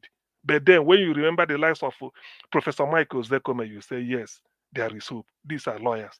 There are lawyers and there are lawyers. How can we be discussing this? Which shame will Nigeria have to in an international gathering? Your president is even defending it. The fact that it has been revealed, then you resign. That is the way to do it to your honor, because you hid it from Nigerians for over 50 or how many years ago.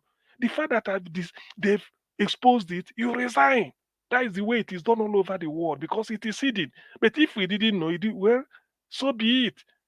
But in this case, we're even hiring a lawyer to go and do what?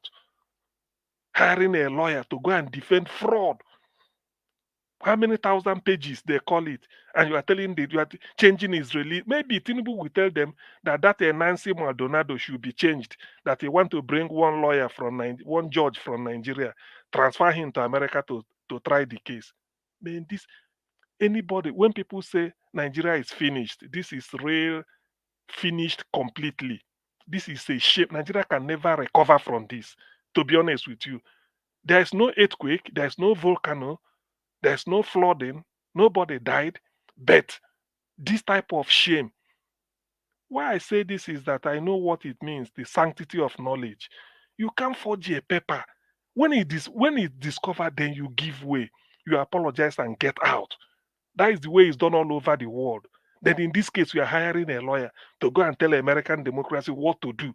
They should not release it. At the same time, you are telling Atiku, withdraw the case. Why should you withdraw a case? In whose interest? Just so that you can remain president. Can you imagine? Look at what Nigerians are going through. A criminal career, a career criminal made a career out of criminality.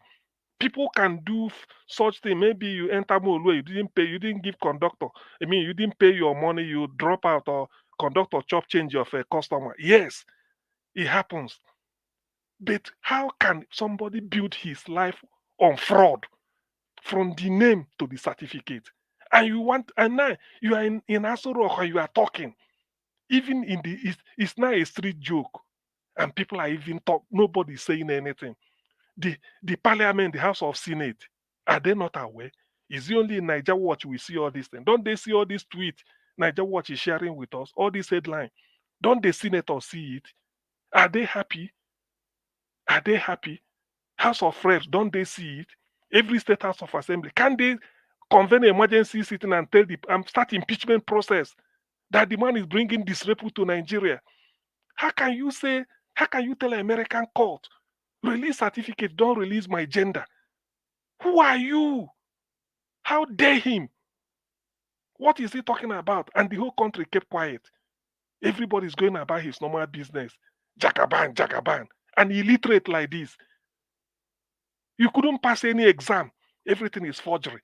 If you know, okay, look at what they showed before under NED. 1999, it was University of Chicago, BSc Economics. University of Chicago, not Chicago State. Then later I now have to move from University of Chicago BSc Economics to Chicago State University. Man, I'm so bitter about this thing. I wish I have the power of life over death. This thing would have ended. And then they are telling us that it will bring shame. That God, we should discontinue. What is the Senate for? If I'm in the House of Senate today, I move a motion for impeachment and I stand by it. In fact, I won't even move it in the Senate. If I say it, I come and look in a market square, stand on the pulpit and move the. It's a shame.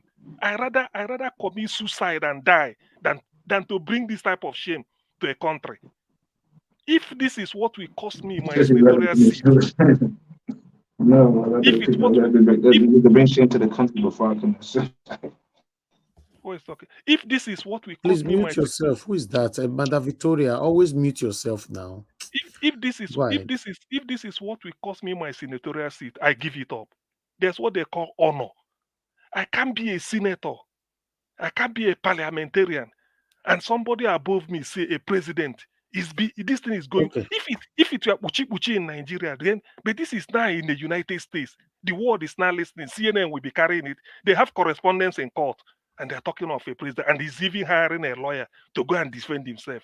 What a shame to Nigeria. Thank you. Thank you, Augustine. Augustine converse last. All right. Mother Victoria, please talk to us. You have 6 minutes. Final submission. Hello, everybody. Thank you.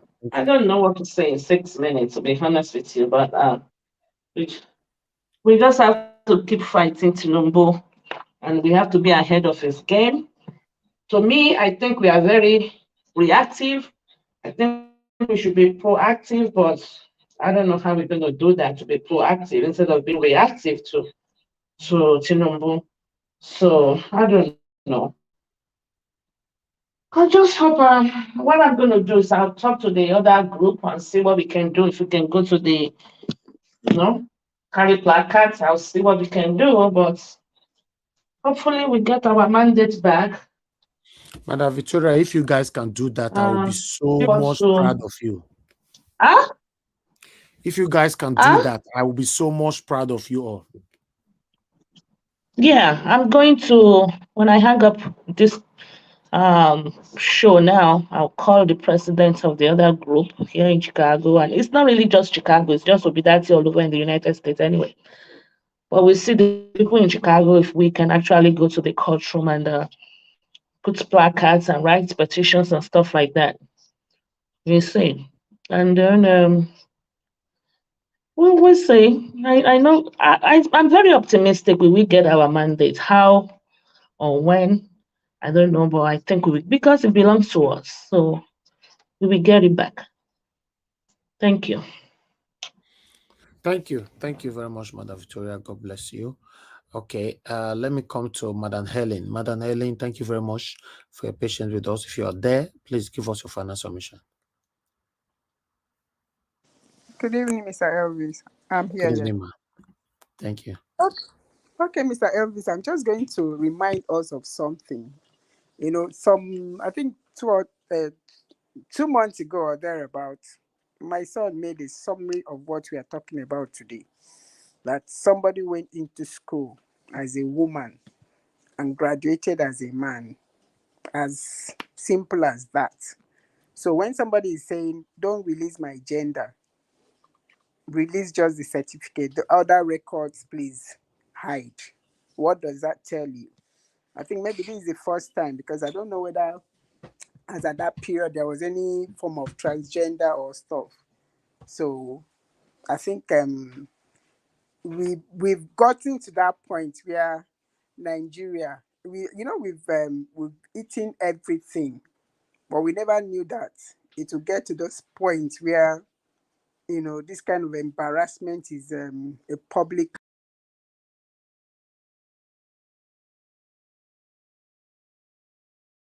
in Nigeria. It's just unfortunate, but I am, my own interest is just for us to, you know, be focused and get our mandate back.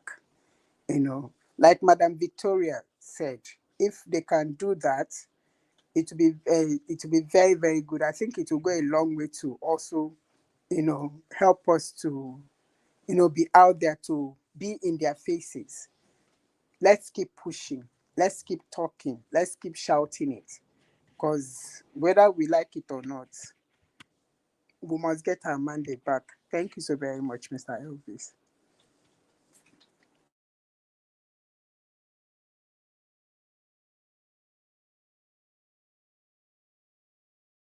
Did anybody hear me? Thank you. Yes. Thank you, Madam Helen. Thank you very much. God bless you. To be honest, how is it even possible for somebody to go to school as a woman and graduate as a man? I don't understand.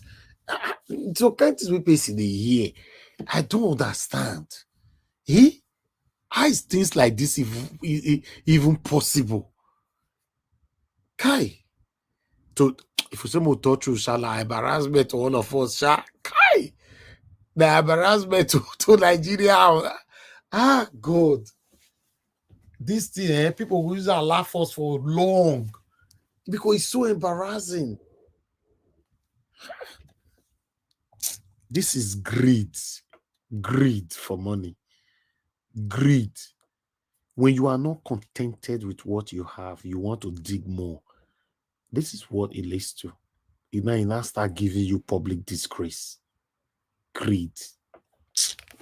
But Mr. Iris, you know the thing with this Tinubu thing. I'm so sorry for cutting in. Yeah. This is something that this man has done all his life, and he's been getting away with it. Unfortunately, he found himself among people that are, I don't know, people that just enjoy to sing his.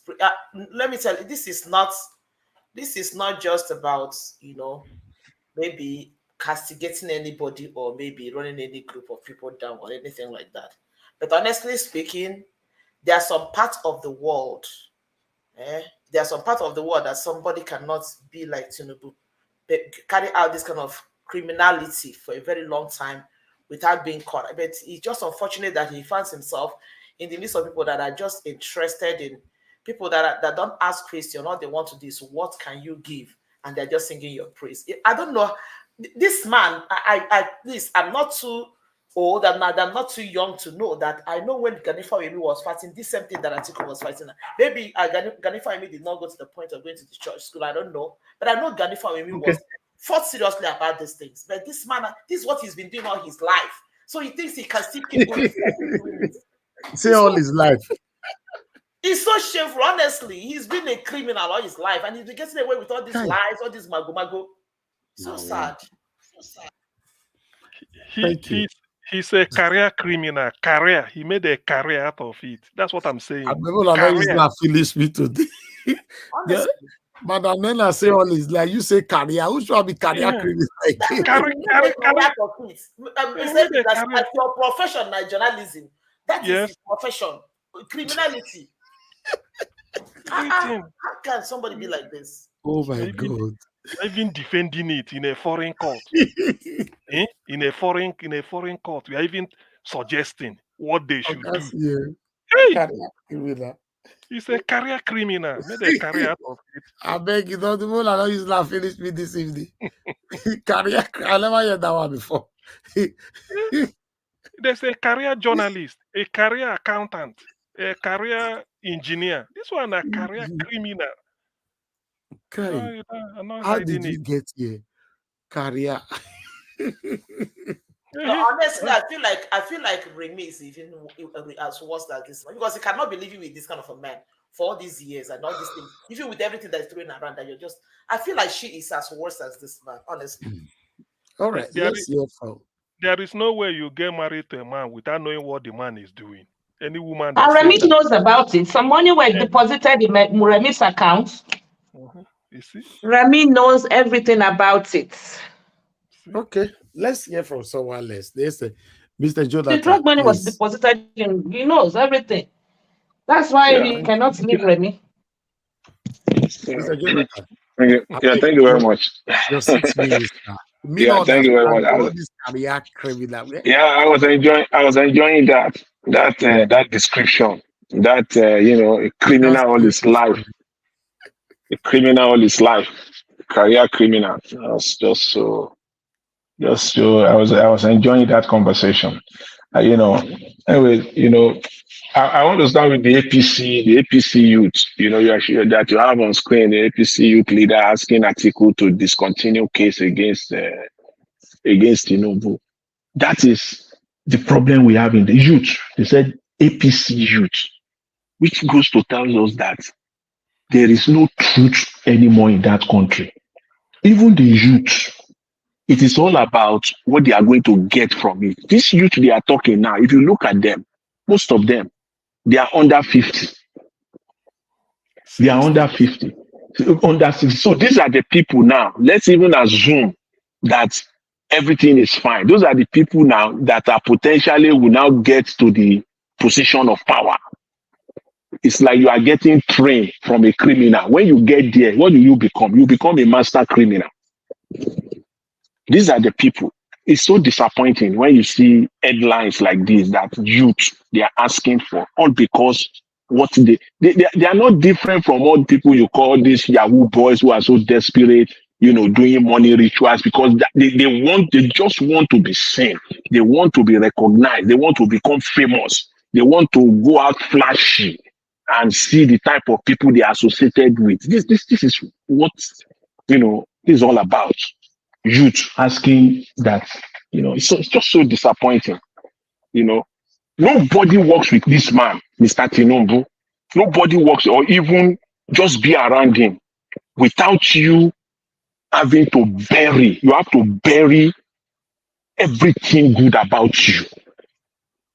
For you to even stay around him, to say you are working with him, to all the people without exception, and I'm saying it emphatically, for facts that I know, or every fact that I know about Nigeria, about this man, about the APC political party, about those members of that party, there is no one around Tinubu right now, no single one that has not, you cannot expect anything good from them. Because for you to be around him and to continue to tolerate him every day, You have no morals. You must have buried everything good about you.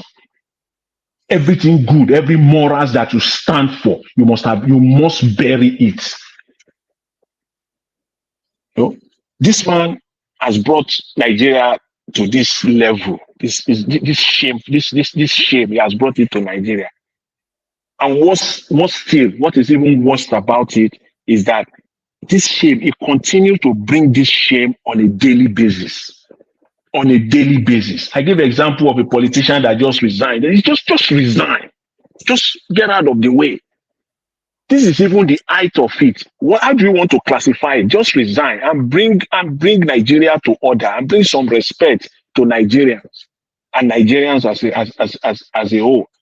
The entire governmental structure of Nigeria is so shameful. Those people, they are just so, the head of the executive branch, which is the president, his actions and everything is stood for. So shameful. Everything about them is. You want to talk of the legislature? They're so shameful.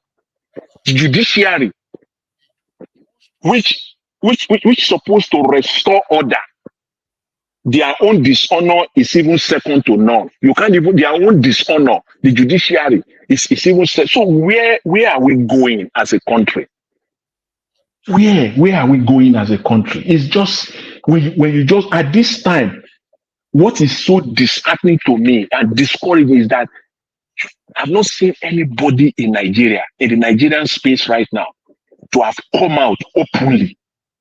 Aside from the opposition, I mean, in Nigeria, mainstream media to come out and call Mr. Tinubu out on this.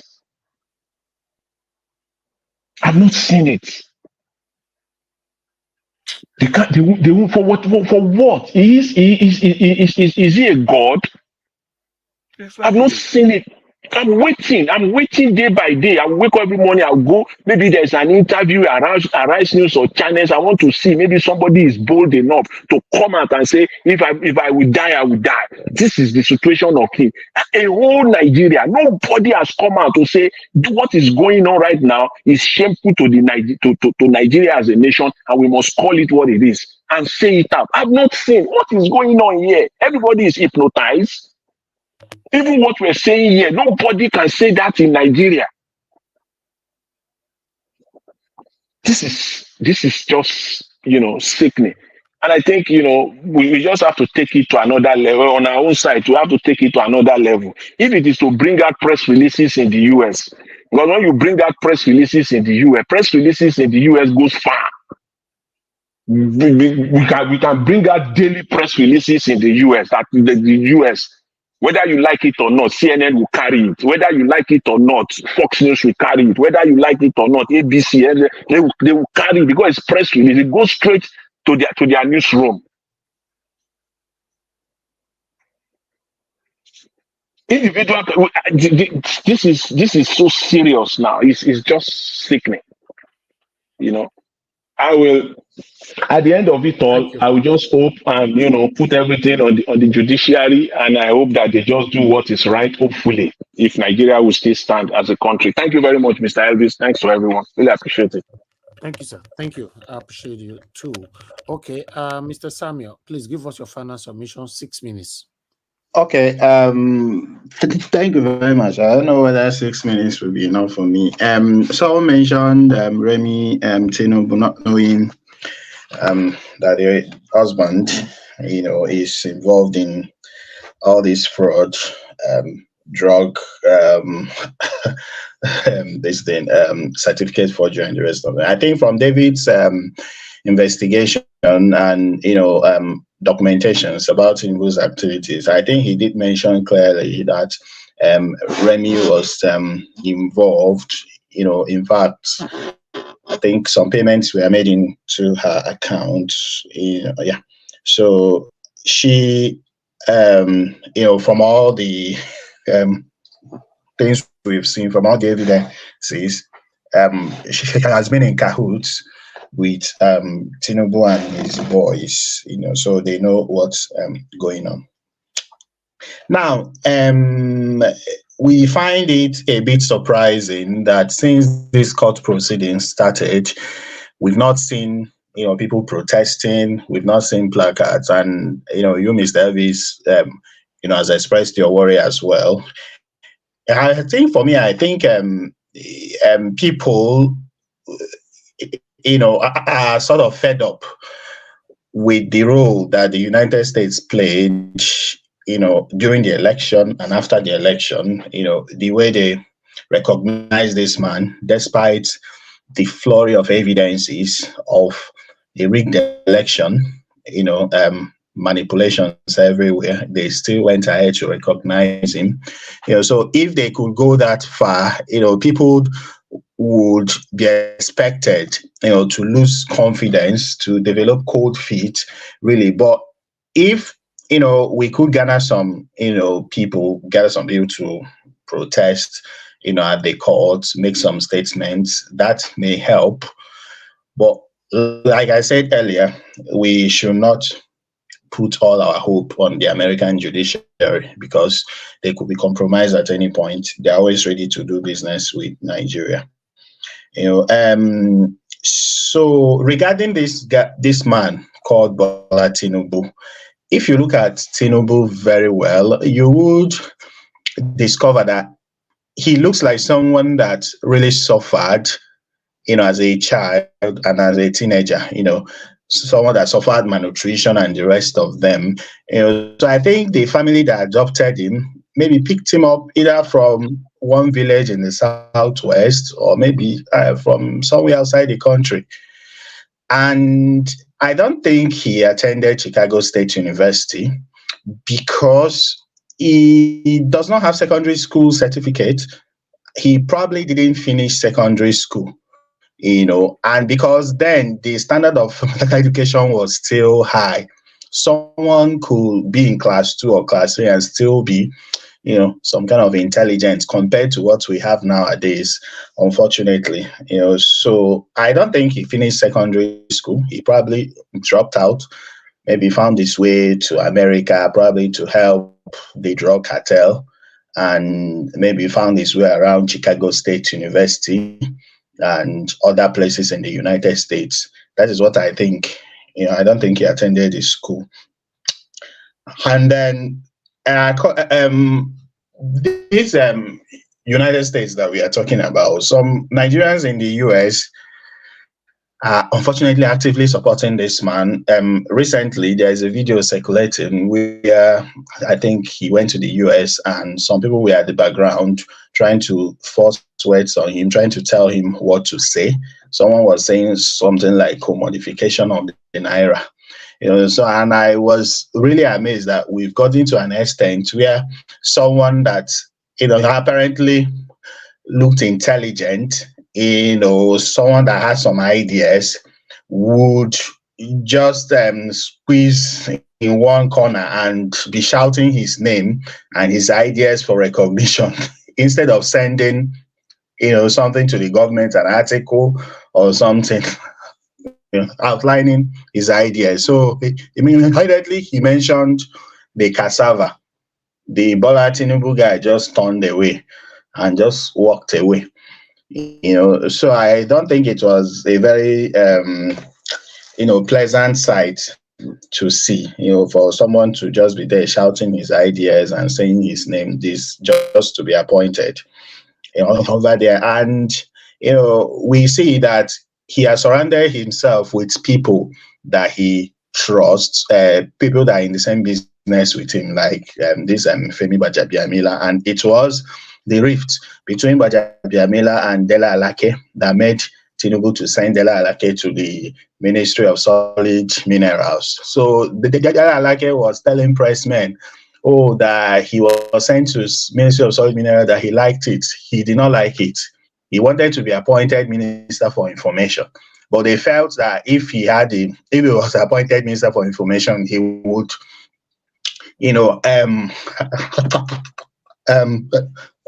somehow have the upper hand over Femi Gbajabiamila. So I just sent him to Ministry of Solid Minerals, brought in one northern as Minister for Information, and the so-called Chargoury that has been lying all through. So I think we should still be steadfast and continue pushing for a new Nigeria. Thank you. My time is up, I guess. Thank you. Thank you.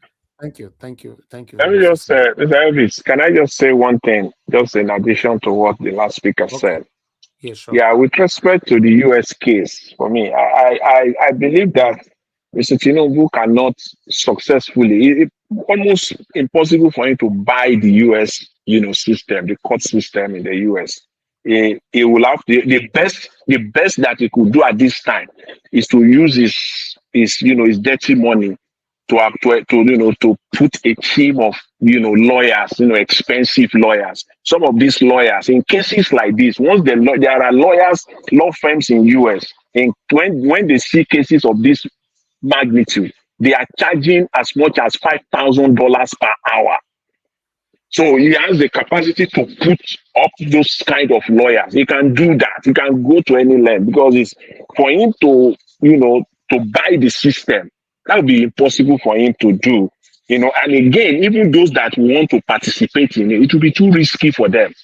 It will be such thing can instantly bring. It's not Nigeria that even when the truth comes out one way or the other, they will patch it up and then nothing will happen. If this should come out later, the government will come down.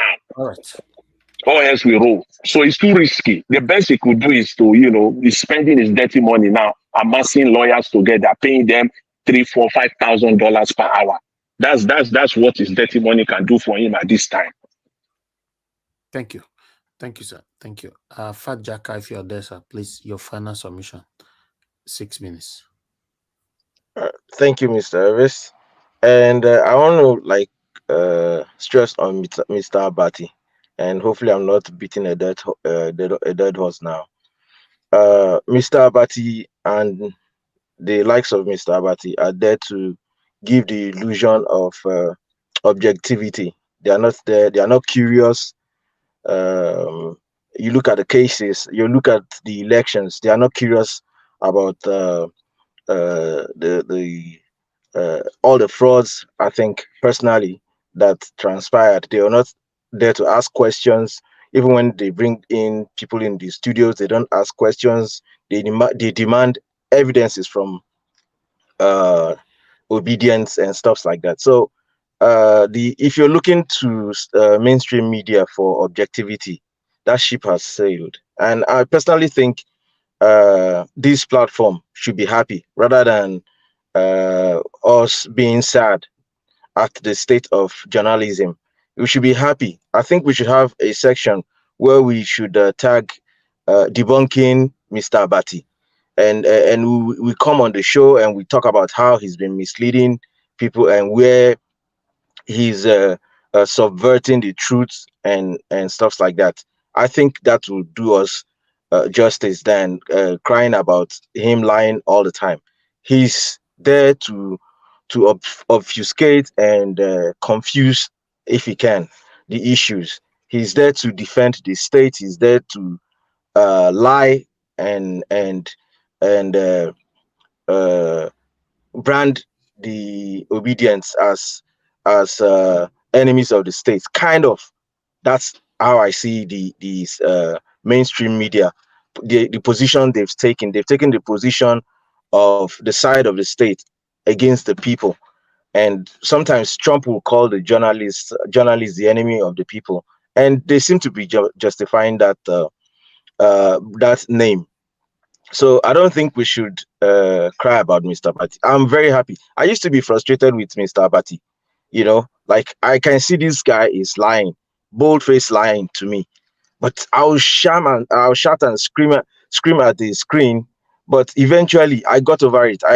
Because I was able to understand what was going on. These guys are not there to represent the people. They are not there to speak the truth. They are not there to be objective. They are subjective in their lying and obfuscation of the truth. If you put the facts out, Mr. Abati will try to lie about it, and you'll be wondering what's going on. What's this man?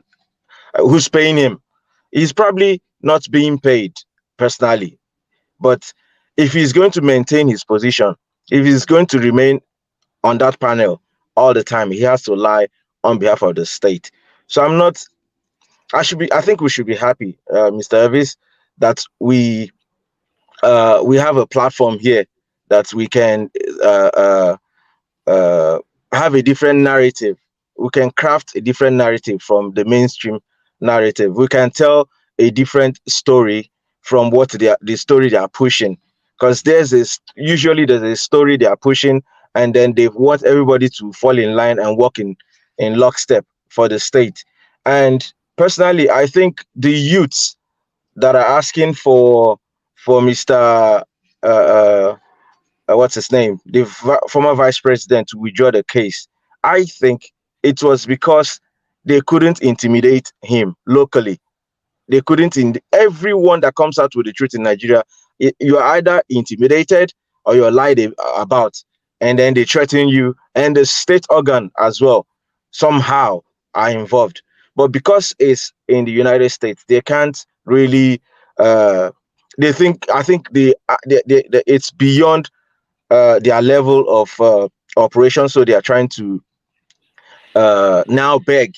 It was surprising that they could even beg. The arrogant people now begging, So I hope the former president will seek to take it to further than he's doing, but we should look to ourselves for justice. We should look to ourselves for objectivity. We should take it upon ourselves to demand objectivity from ourselves than from those that have sold out.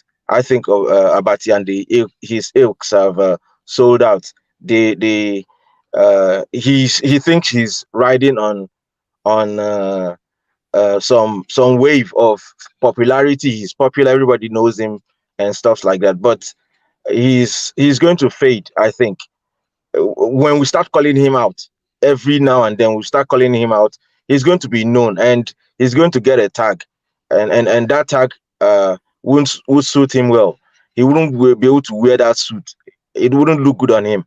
So I think we should just focus on like what you are doing, tell the truth, be objective, not because we want Mr. Obi personally, but because we want a better Nigeria that suits us. We should be able to call out injustice, call out lies and mistruths where we see them. Eventually, Nigerians are intelligent people. That I can guarantee you. Eventually, Nigerians pick up on it, and then they can tell who's lying and who's not. So if we're able to do that, history will hold us. History will hold us in a good light. Thank you. Thank you, sir. God bless you. All right, everybody have submitted. Mr. Elvis, Elvis. Yeah, just some few seconds, just to say this. Yeah, and thanks. The likes of Abati, let's get it clear very well. Is being paid. For the likes of him, they are paid. There are two ways they are paid or expected to be paid. One is direct payments. They just pay them direct.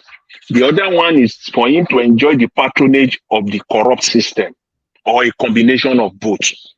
The first one, they can hide it very well. And people can say that and they can kind of dissuade that and argue that. The second one is very hidden. That is the one that they love most, which means Mr. Abati, after all his patronage, and misconception on TV, you can always, place a call to any minister, to anybody at the executive branch of government. Can you get this done for me? I have this, I have that. You'll be getting that done. That's the patronage there. Those are the two ways that they are paid. And that is what he's doing, clearly. Thank you. Thank you. Thank you, sir. Okay, Augustine, please, I'll give you to close the platform. 3 minutes, sir. Okay, yeah. In closing the platform, I will ask you for probably, it might be a favor, but I don't know if it's possible. Madam Victoria said she will ring round the U.S. obedience, at least to go to the court and then demonstrate. If it's possible, you give them a coverage. If it's possible, I don't know. Just like we show it here, what is happening in U.S. court. Of course, it's supposed to, yes, it's supposed to be possible. Okay, yeah. If No, they I let don't me know. know, of course, we can do that 100%. Oh yeah. Oh good. Oh good. Because why I'm saying this is that it's things like this that people will record. Journalism, the way it's done now, particularly this, you should be on the spot.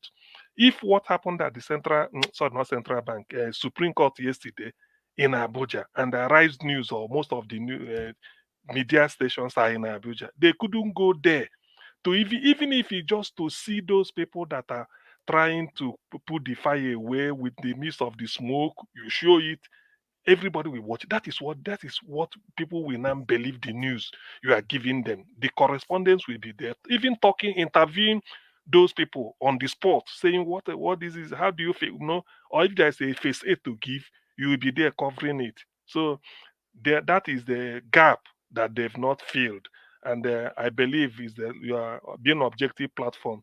If this is possible, like you said, you are sure it's possible. So let's hope that these people does it, but we do it because this Tinubu's case. Mr. Augustia, Yes, sorry please. for cutting you short. Just this is just important, in line with what you're saying now. In addition to that, on the day of that protest or rally or the support, in conjunction with it, immediately there should be we'll put out a press release. There's a way to work this out. A press release within the United States, the whole thing will catch fire. I'm saying this, and I know if they are hearing this on the other side, they are melting now. This will catch fire in US with a press release simultaneously coming out. The whole United States media, everybody will see it. You will also see it on your wherever you are, all over the world. That is in addition to what what you just said. Thanks. Okay, yeah. So because in this case, this is something that will transcend the party lines. This is about the image of a country. Whether you voted or you don't belong. It's a shame. We've not had this type of thing before. We can hear that, oh, this person fought, but now he's coming out to defend criminality. Imagine telling the court, release this, don't release this. Who are you? Who are you? Number one citizen of the country. And like I defined it, number one black man, because Nigeria is the home of the black people in the world. Therefore, number one citizen should be number one black man. Now, this is what we are talking. Release this, don't release this. Don't let them see this. What are you trying to tell us? And you want to pretend overnight the affairs of the country. You see, Nigerians have, in fact, the blame now, not really the man. What is the parliament doing? What the people in Abuja, what are they all APC bought over? Can they make a name for themselves and stand up and say from what they are feeling in Chicago, what they call it in National Assembly is matter of urgent concern. You call the Senate President attention or whoever. It's a matter of urgent concern. Look at what we're hearing from Chicago court, that our president is doing this, We summon him to be here or else we start the impeachment process. It's a national shame. It's unheard of. You can't see this type of thing. And he's even hiring a lawyer to defend what? What are the lawyers defending? That they should not bring your certificate from the university you claim you attended. Even the university itself has, I don't know. In fact, so many people will go down with this. If a true university that what is sought, we say our alumnus, somebody who studied here, they will take it upon themselves and then someone Tinubu and do everything. Because the university will like to admit students by September. Okay, this September already. Keeps admitting students. And then this is what they are dragging your reputation to the mud. Man, I've not had this before, and Nigeria can never recover from this. If Nigeria should become distant, I think it's from this Tinubu's saga. That is what we wipe Nigeria off the surface of the earth. I mean, in terms of the name won't exist anymore, because Nigeria can never come together again. How can we be talking this? Your number one president is forging certificate and even boldly, even hiring a lawyer to defend it. Ordinarily, what you should say is that me for the certificate, please university release it, and I go to court to defend my name. Then you are even telling them release this, don't release this, and you want to be president. Criminality since you were born. Hey, anyway, Niger watch. The gods are wise, so we continue. Hopefully, the people in US will do the needful. This thing we must get to the bottom. Tinubu must resign. The shame is too much. Whatever it is, he must get out of the place. How on earth can somebody be claiming to be president with forged, everything is forged? The name, we don't know. The parents, nobody can tell. The primary school, oh, you don't know. All right. Anything. And we say we're president and we want African countries to be. This is how he should have gone to Niger Republic to go and disgrace himself. Good night, everybody. Good night. All right, my people. I appreciate you all. We've come to the end of this broadcast. May God bless every one of you right there. It's been a long day. Finally, we are done. We are done for today. So we're going to be coming back again tomorrow by God's grace.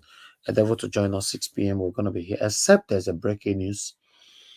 You know, maybe Tinubu might resign tomorrow morning. Who knows? Or he might make a speech that will be breaking news. Who knows? So whatever that happens, we're going to be here. But I want everybody to understand that we are not against anybody. We just want a better country. We want a competent person to be our president, a president that we all can be proud of, a president that we all can talk about, you know, in a positive manner. But the way it is right now, we are not even even the one talking negatively about Bola Tinubu. His record, his past record. You see why I talk about people's past record sometimes here. You know, nobody is a perfect person, but if you know there's something you're doing today, and you know that might certainly affect you prospectively, it's better you start making a change now, because you don't know. It might not come in the way of this Tinubu's issue, because you might be saying, no, after all, I'm not going to go hold any public office and all that. It's not going to happen to me. Yeah, public disgrace can come in a different way. So I will advise everybody, work on yourself. Nobody's perfect. It's so unfortunate, because if Tinubu knows that they have all this and you survived, so you know, ruling Lagos State for 8 years, you know, why did you just end it there? You know, holding the #1 seat, I believe that you will have that full confidence that a lot of people will be doing it, so you can do it as well, you know, but there's an end to everything in life. So that's my belief. There's an end to everything in life. Nothing lasts forever. It's very, very unfortunate, because normally, in a good sense, nobody should be talking down on an old man like Bola Tinubu. Normally, nobody, you know, but it's so unfortunate. You go anywhere in social media, you see how people are talking and all that, you know, but why did you succumb yourself and reduce yourself to this level? Now, you guys have degenerated to that, now asking for Atiku to discontinue the case in court in America. It's disgraceful. You know, it's disgraceful. It's already affecting every one of us. So I just want everybody to understand that there's nothing worth dying for. You cannot have everything. We cannot have everything. You know, I know some of you might say, who are you to advise Tinubu? I'm not advising Tinubu. I'm advising us. Because some of us might end up like one of these satanic people tomorrow. So that thing that you're pursuing so hard today, that you don't have regard or human feeling, empathy for anybody, but you just want to achieve that thing. I want you to think back and look at this whole scenario, what has been happening since the campaign till now. You know, I don't know what you are learning from it though. For me, I'm learning a lot. In fact, I'm learning a lot from my panelists here, my callers, everybody. As long as we live, we're breathing, we all are learning every day. For me, if I was a member of Bola Tinubu, I would be ashamed of myself at this particular moment. Yes, but listen, don't tell me, yeah, we have all the money. Is money everything? People are dying every day. Are you aware? People are losing their lives every day. You know, billionaires are losing their lives every day. So what are you talking about? Nobody's going to live forever. It's very, very unfortunate. I don't even know what Tinubu is going through right now. That's another thing. Who knows what this man is going through right now? Who knows what is going through his health? What is going through his mind? Maybe you have even decided to step down. Some of these satanic people surrounding him will say, no, sir, because they have a lot of things to benefit from it. Have you guys forgotten what happened during the time of Yar'Adua? Even when Yar'Adua was sick, the satanic cabals surrounding him refused to allow him step down. When he died, they refused to tell us. This is the kind of people you see that rule Nigeria. Immediately Tinubu got in, there are these cabals that you and I don't know. We don't mention their names here. All we talk about is Tinubu. There are satanic people, you know, around him telling him, never, over your dead body, never. You will never. There are people like that. It's very, very unfortunate that we came from a country where we have a lot of sentimental people. We have a lot of selfish people that pursue career in a selfish way, in a satanic way. Not just Tinubu. You guys know I always say it right here. Some of you listening to me right now, you are a manager at your workplace. What are you doing to the people under you? How are you taking that position? How are you intoxicated with that power given to you as just a manager to intimidate other people? Yes, you are hearing me now, some of you. How do you treat other people under you? Why some of you listening to me right now, you have house help, you have driver, you have security guard. How do you treat them? So you don't look at these people and just think Tinubu. There's a lot of Tinubus in Nigeria. Yes. It happens to be that Tinubu is in that power right now. Some of us that's listening right now, if you're in the same position like Tinubu, there's every possibility you might even do worse. So it's not too late for us to start changing things, for you not to end up this way. I call this a public disgrace. I call this a public disgrace. I've seen, you said, does Tinubu look and behave as if he has any remorse? He doesn't. And I'm not looking for any from him, though. But I'm talking to us. Some of us are rebuilding ourselves to become someone like Tinubu tomorrow. And many people are worse than Tinubu, in case you're not aware. I'm telling you, all they need is to get that position. All they need is that power. You have people in your life today that's pledging loyalty to you, telling you that, sir. Telling you, sir, I respect you, I love you, I like this. There's something they're fighting for. Immediately they get it, you see their true color. We have lots of Tinubu in Nigeria. So I'm just speaking generally. So may God continue to expose any fake people in our lives. God should help us to open our eyes to see those people wearing masks. There are a lot of Tinubu in Nigeria, a lot of them. Many people, in fact, because you're not aware, there are so many people you put in the position Tinubu is today, they will do the same thing. I mean, same people, some of us that criticizes Tinubu, let me put it like that, not the people that supported Tinubu. Obviously, people that supported Tinubu will do the same, right? But some of us that criticizes Tinubu, there are many of us that will be in that position that will do worse. Some of us.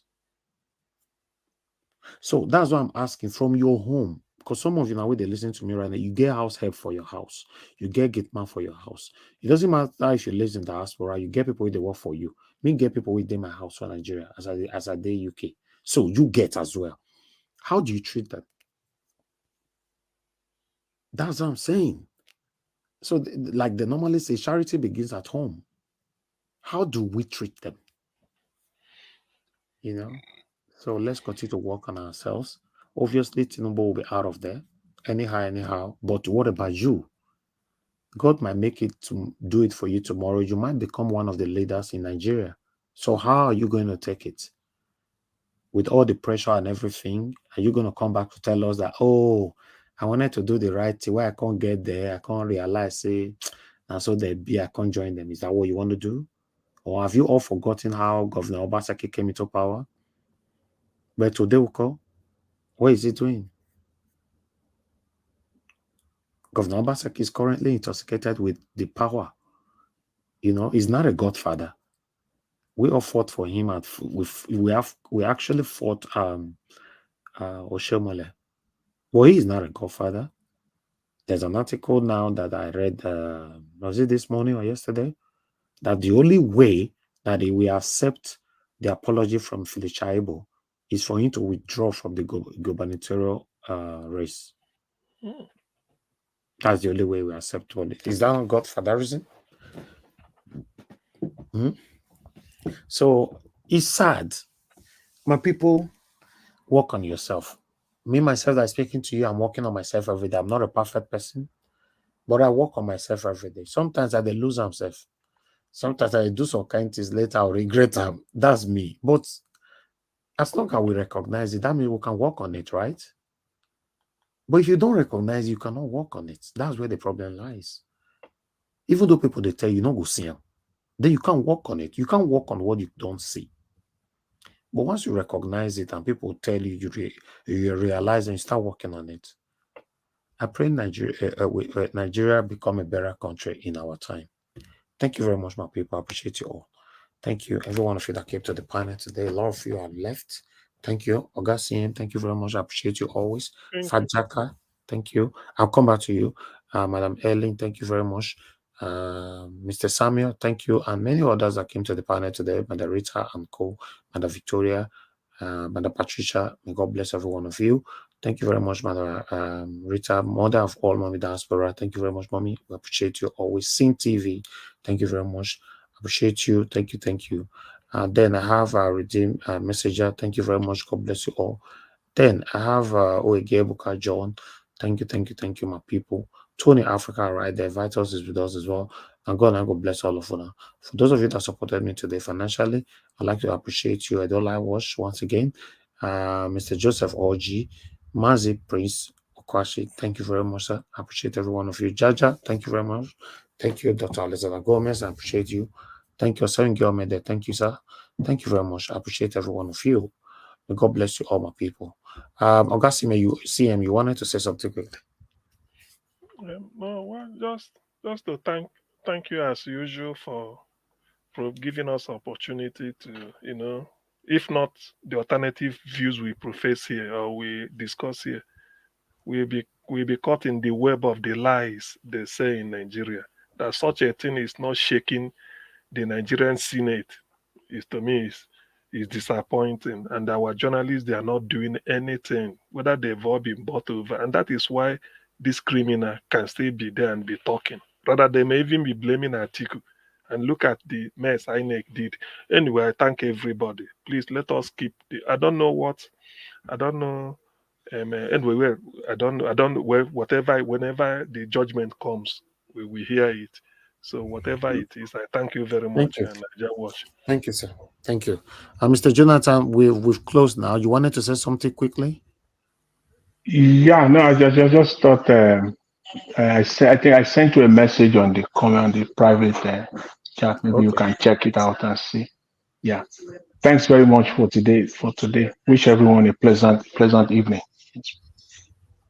Okay. Thank you, sir. Thank you. May God bless you, sir. Thank you. I'll check that.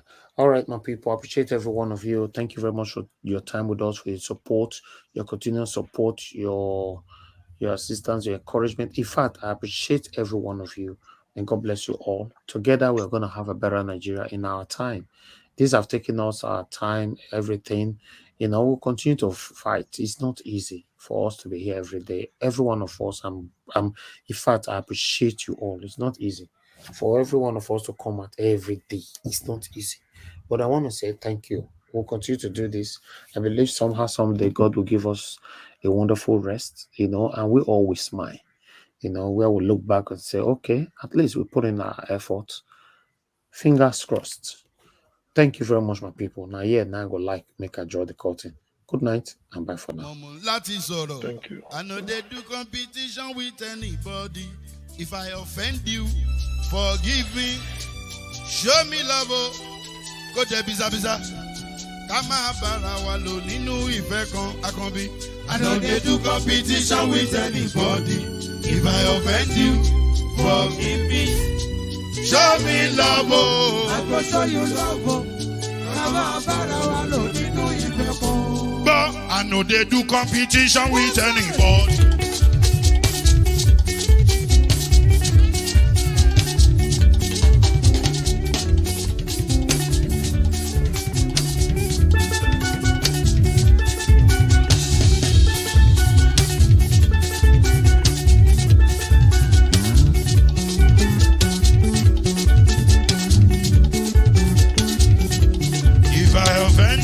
Forgive me, show me love, I go show you love. Kama bara wa lo nínú ìfẹ́ kan. I don't need to competition with anybody. If I offend you, forgive me, show me love, I go show you love.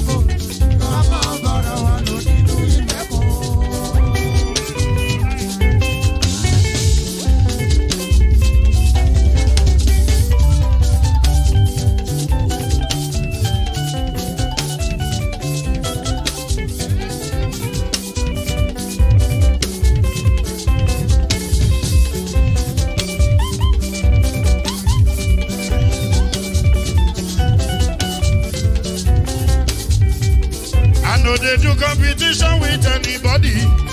If I offend you, forgive me. Tó bá ti sanwó fún Ṣẹ́gun Nàbí o, ẹ fẹ́ jókòó. Alákọ̀bí Ṣẹ́gun Nàbí. Alákọ̀bí Sábàmẹ́là. Anybody? Any bobo. Anybody? Mo ló ń fọlú, ó gbà mí bó ṣe rí mi láti kíníṣí. Délé mo ló ń fọlú, ẹ jẹ́ ń sọ̀rọ̀. Délé o.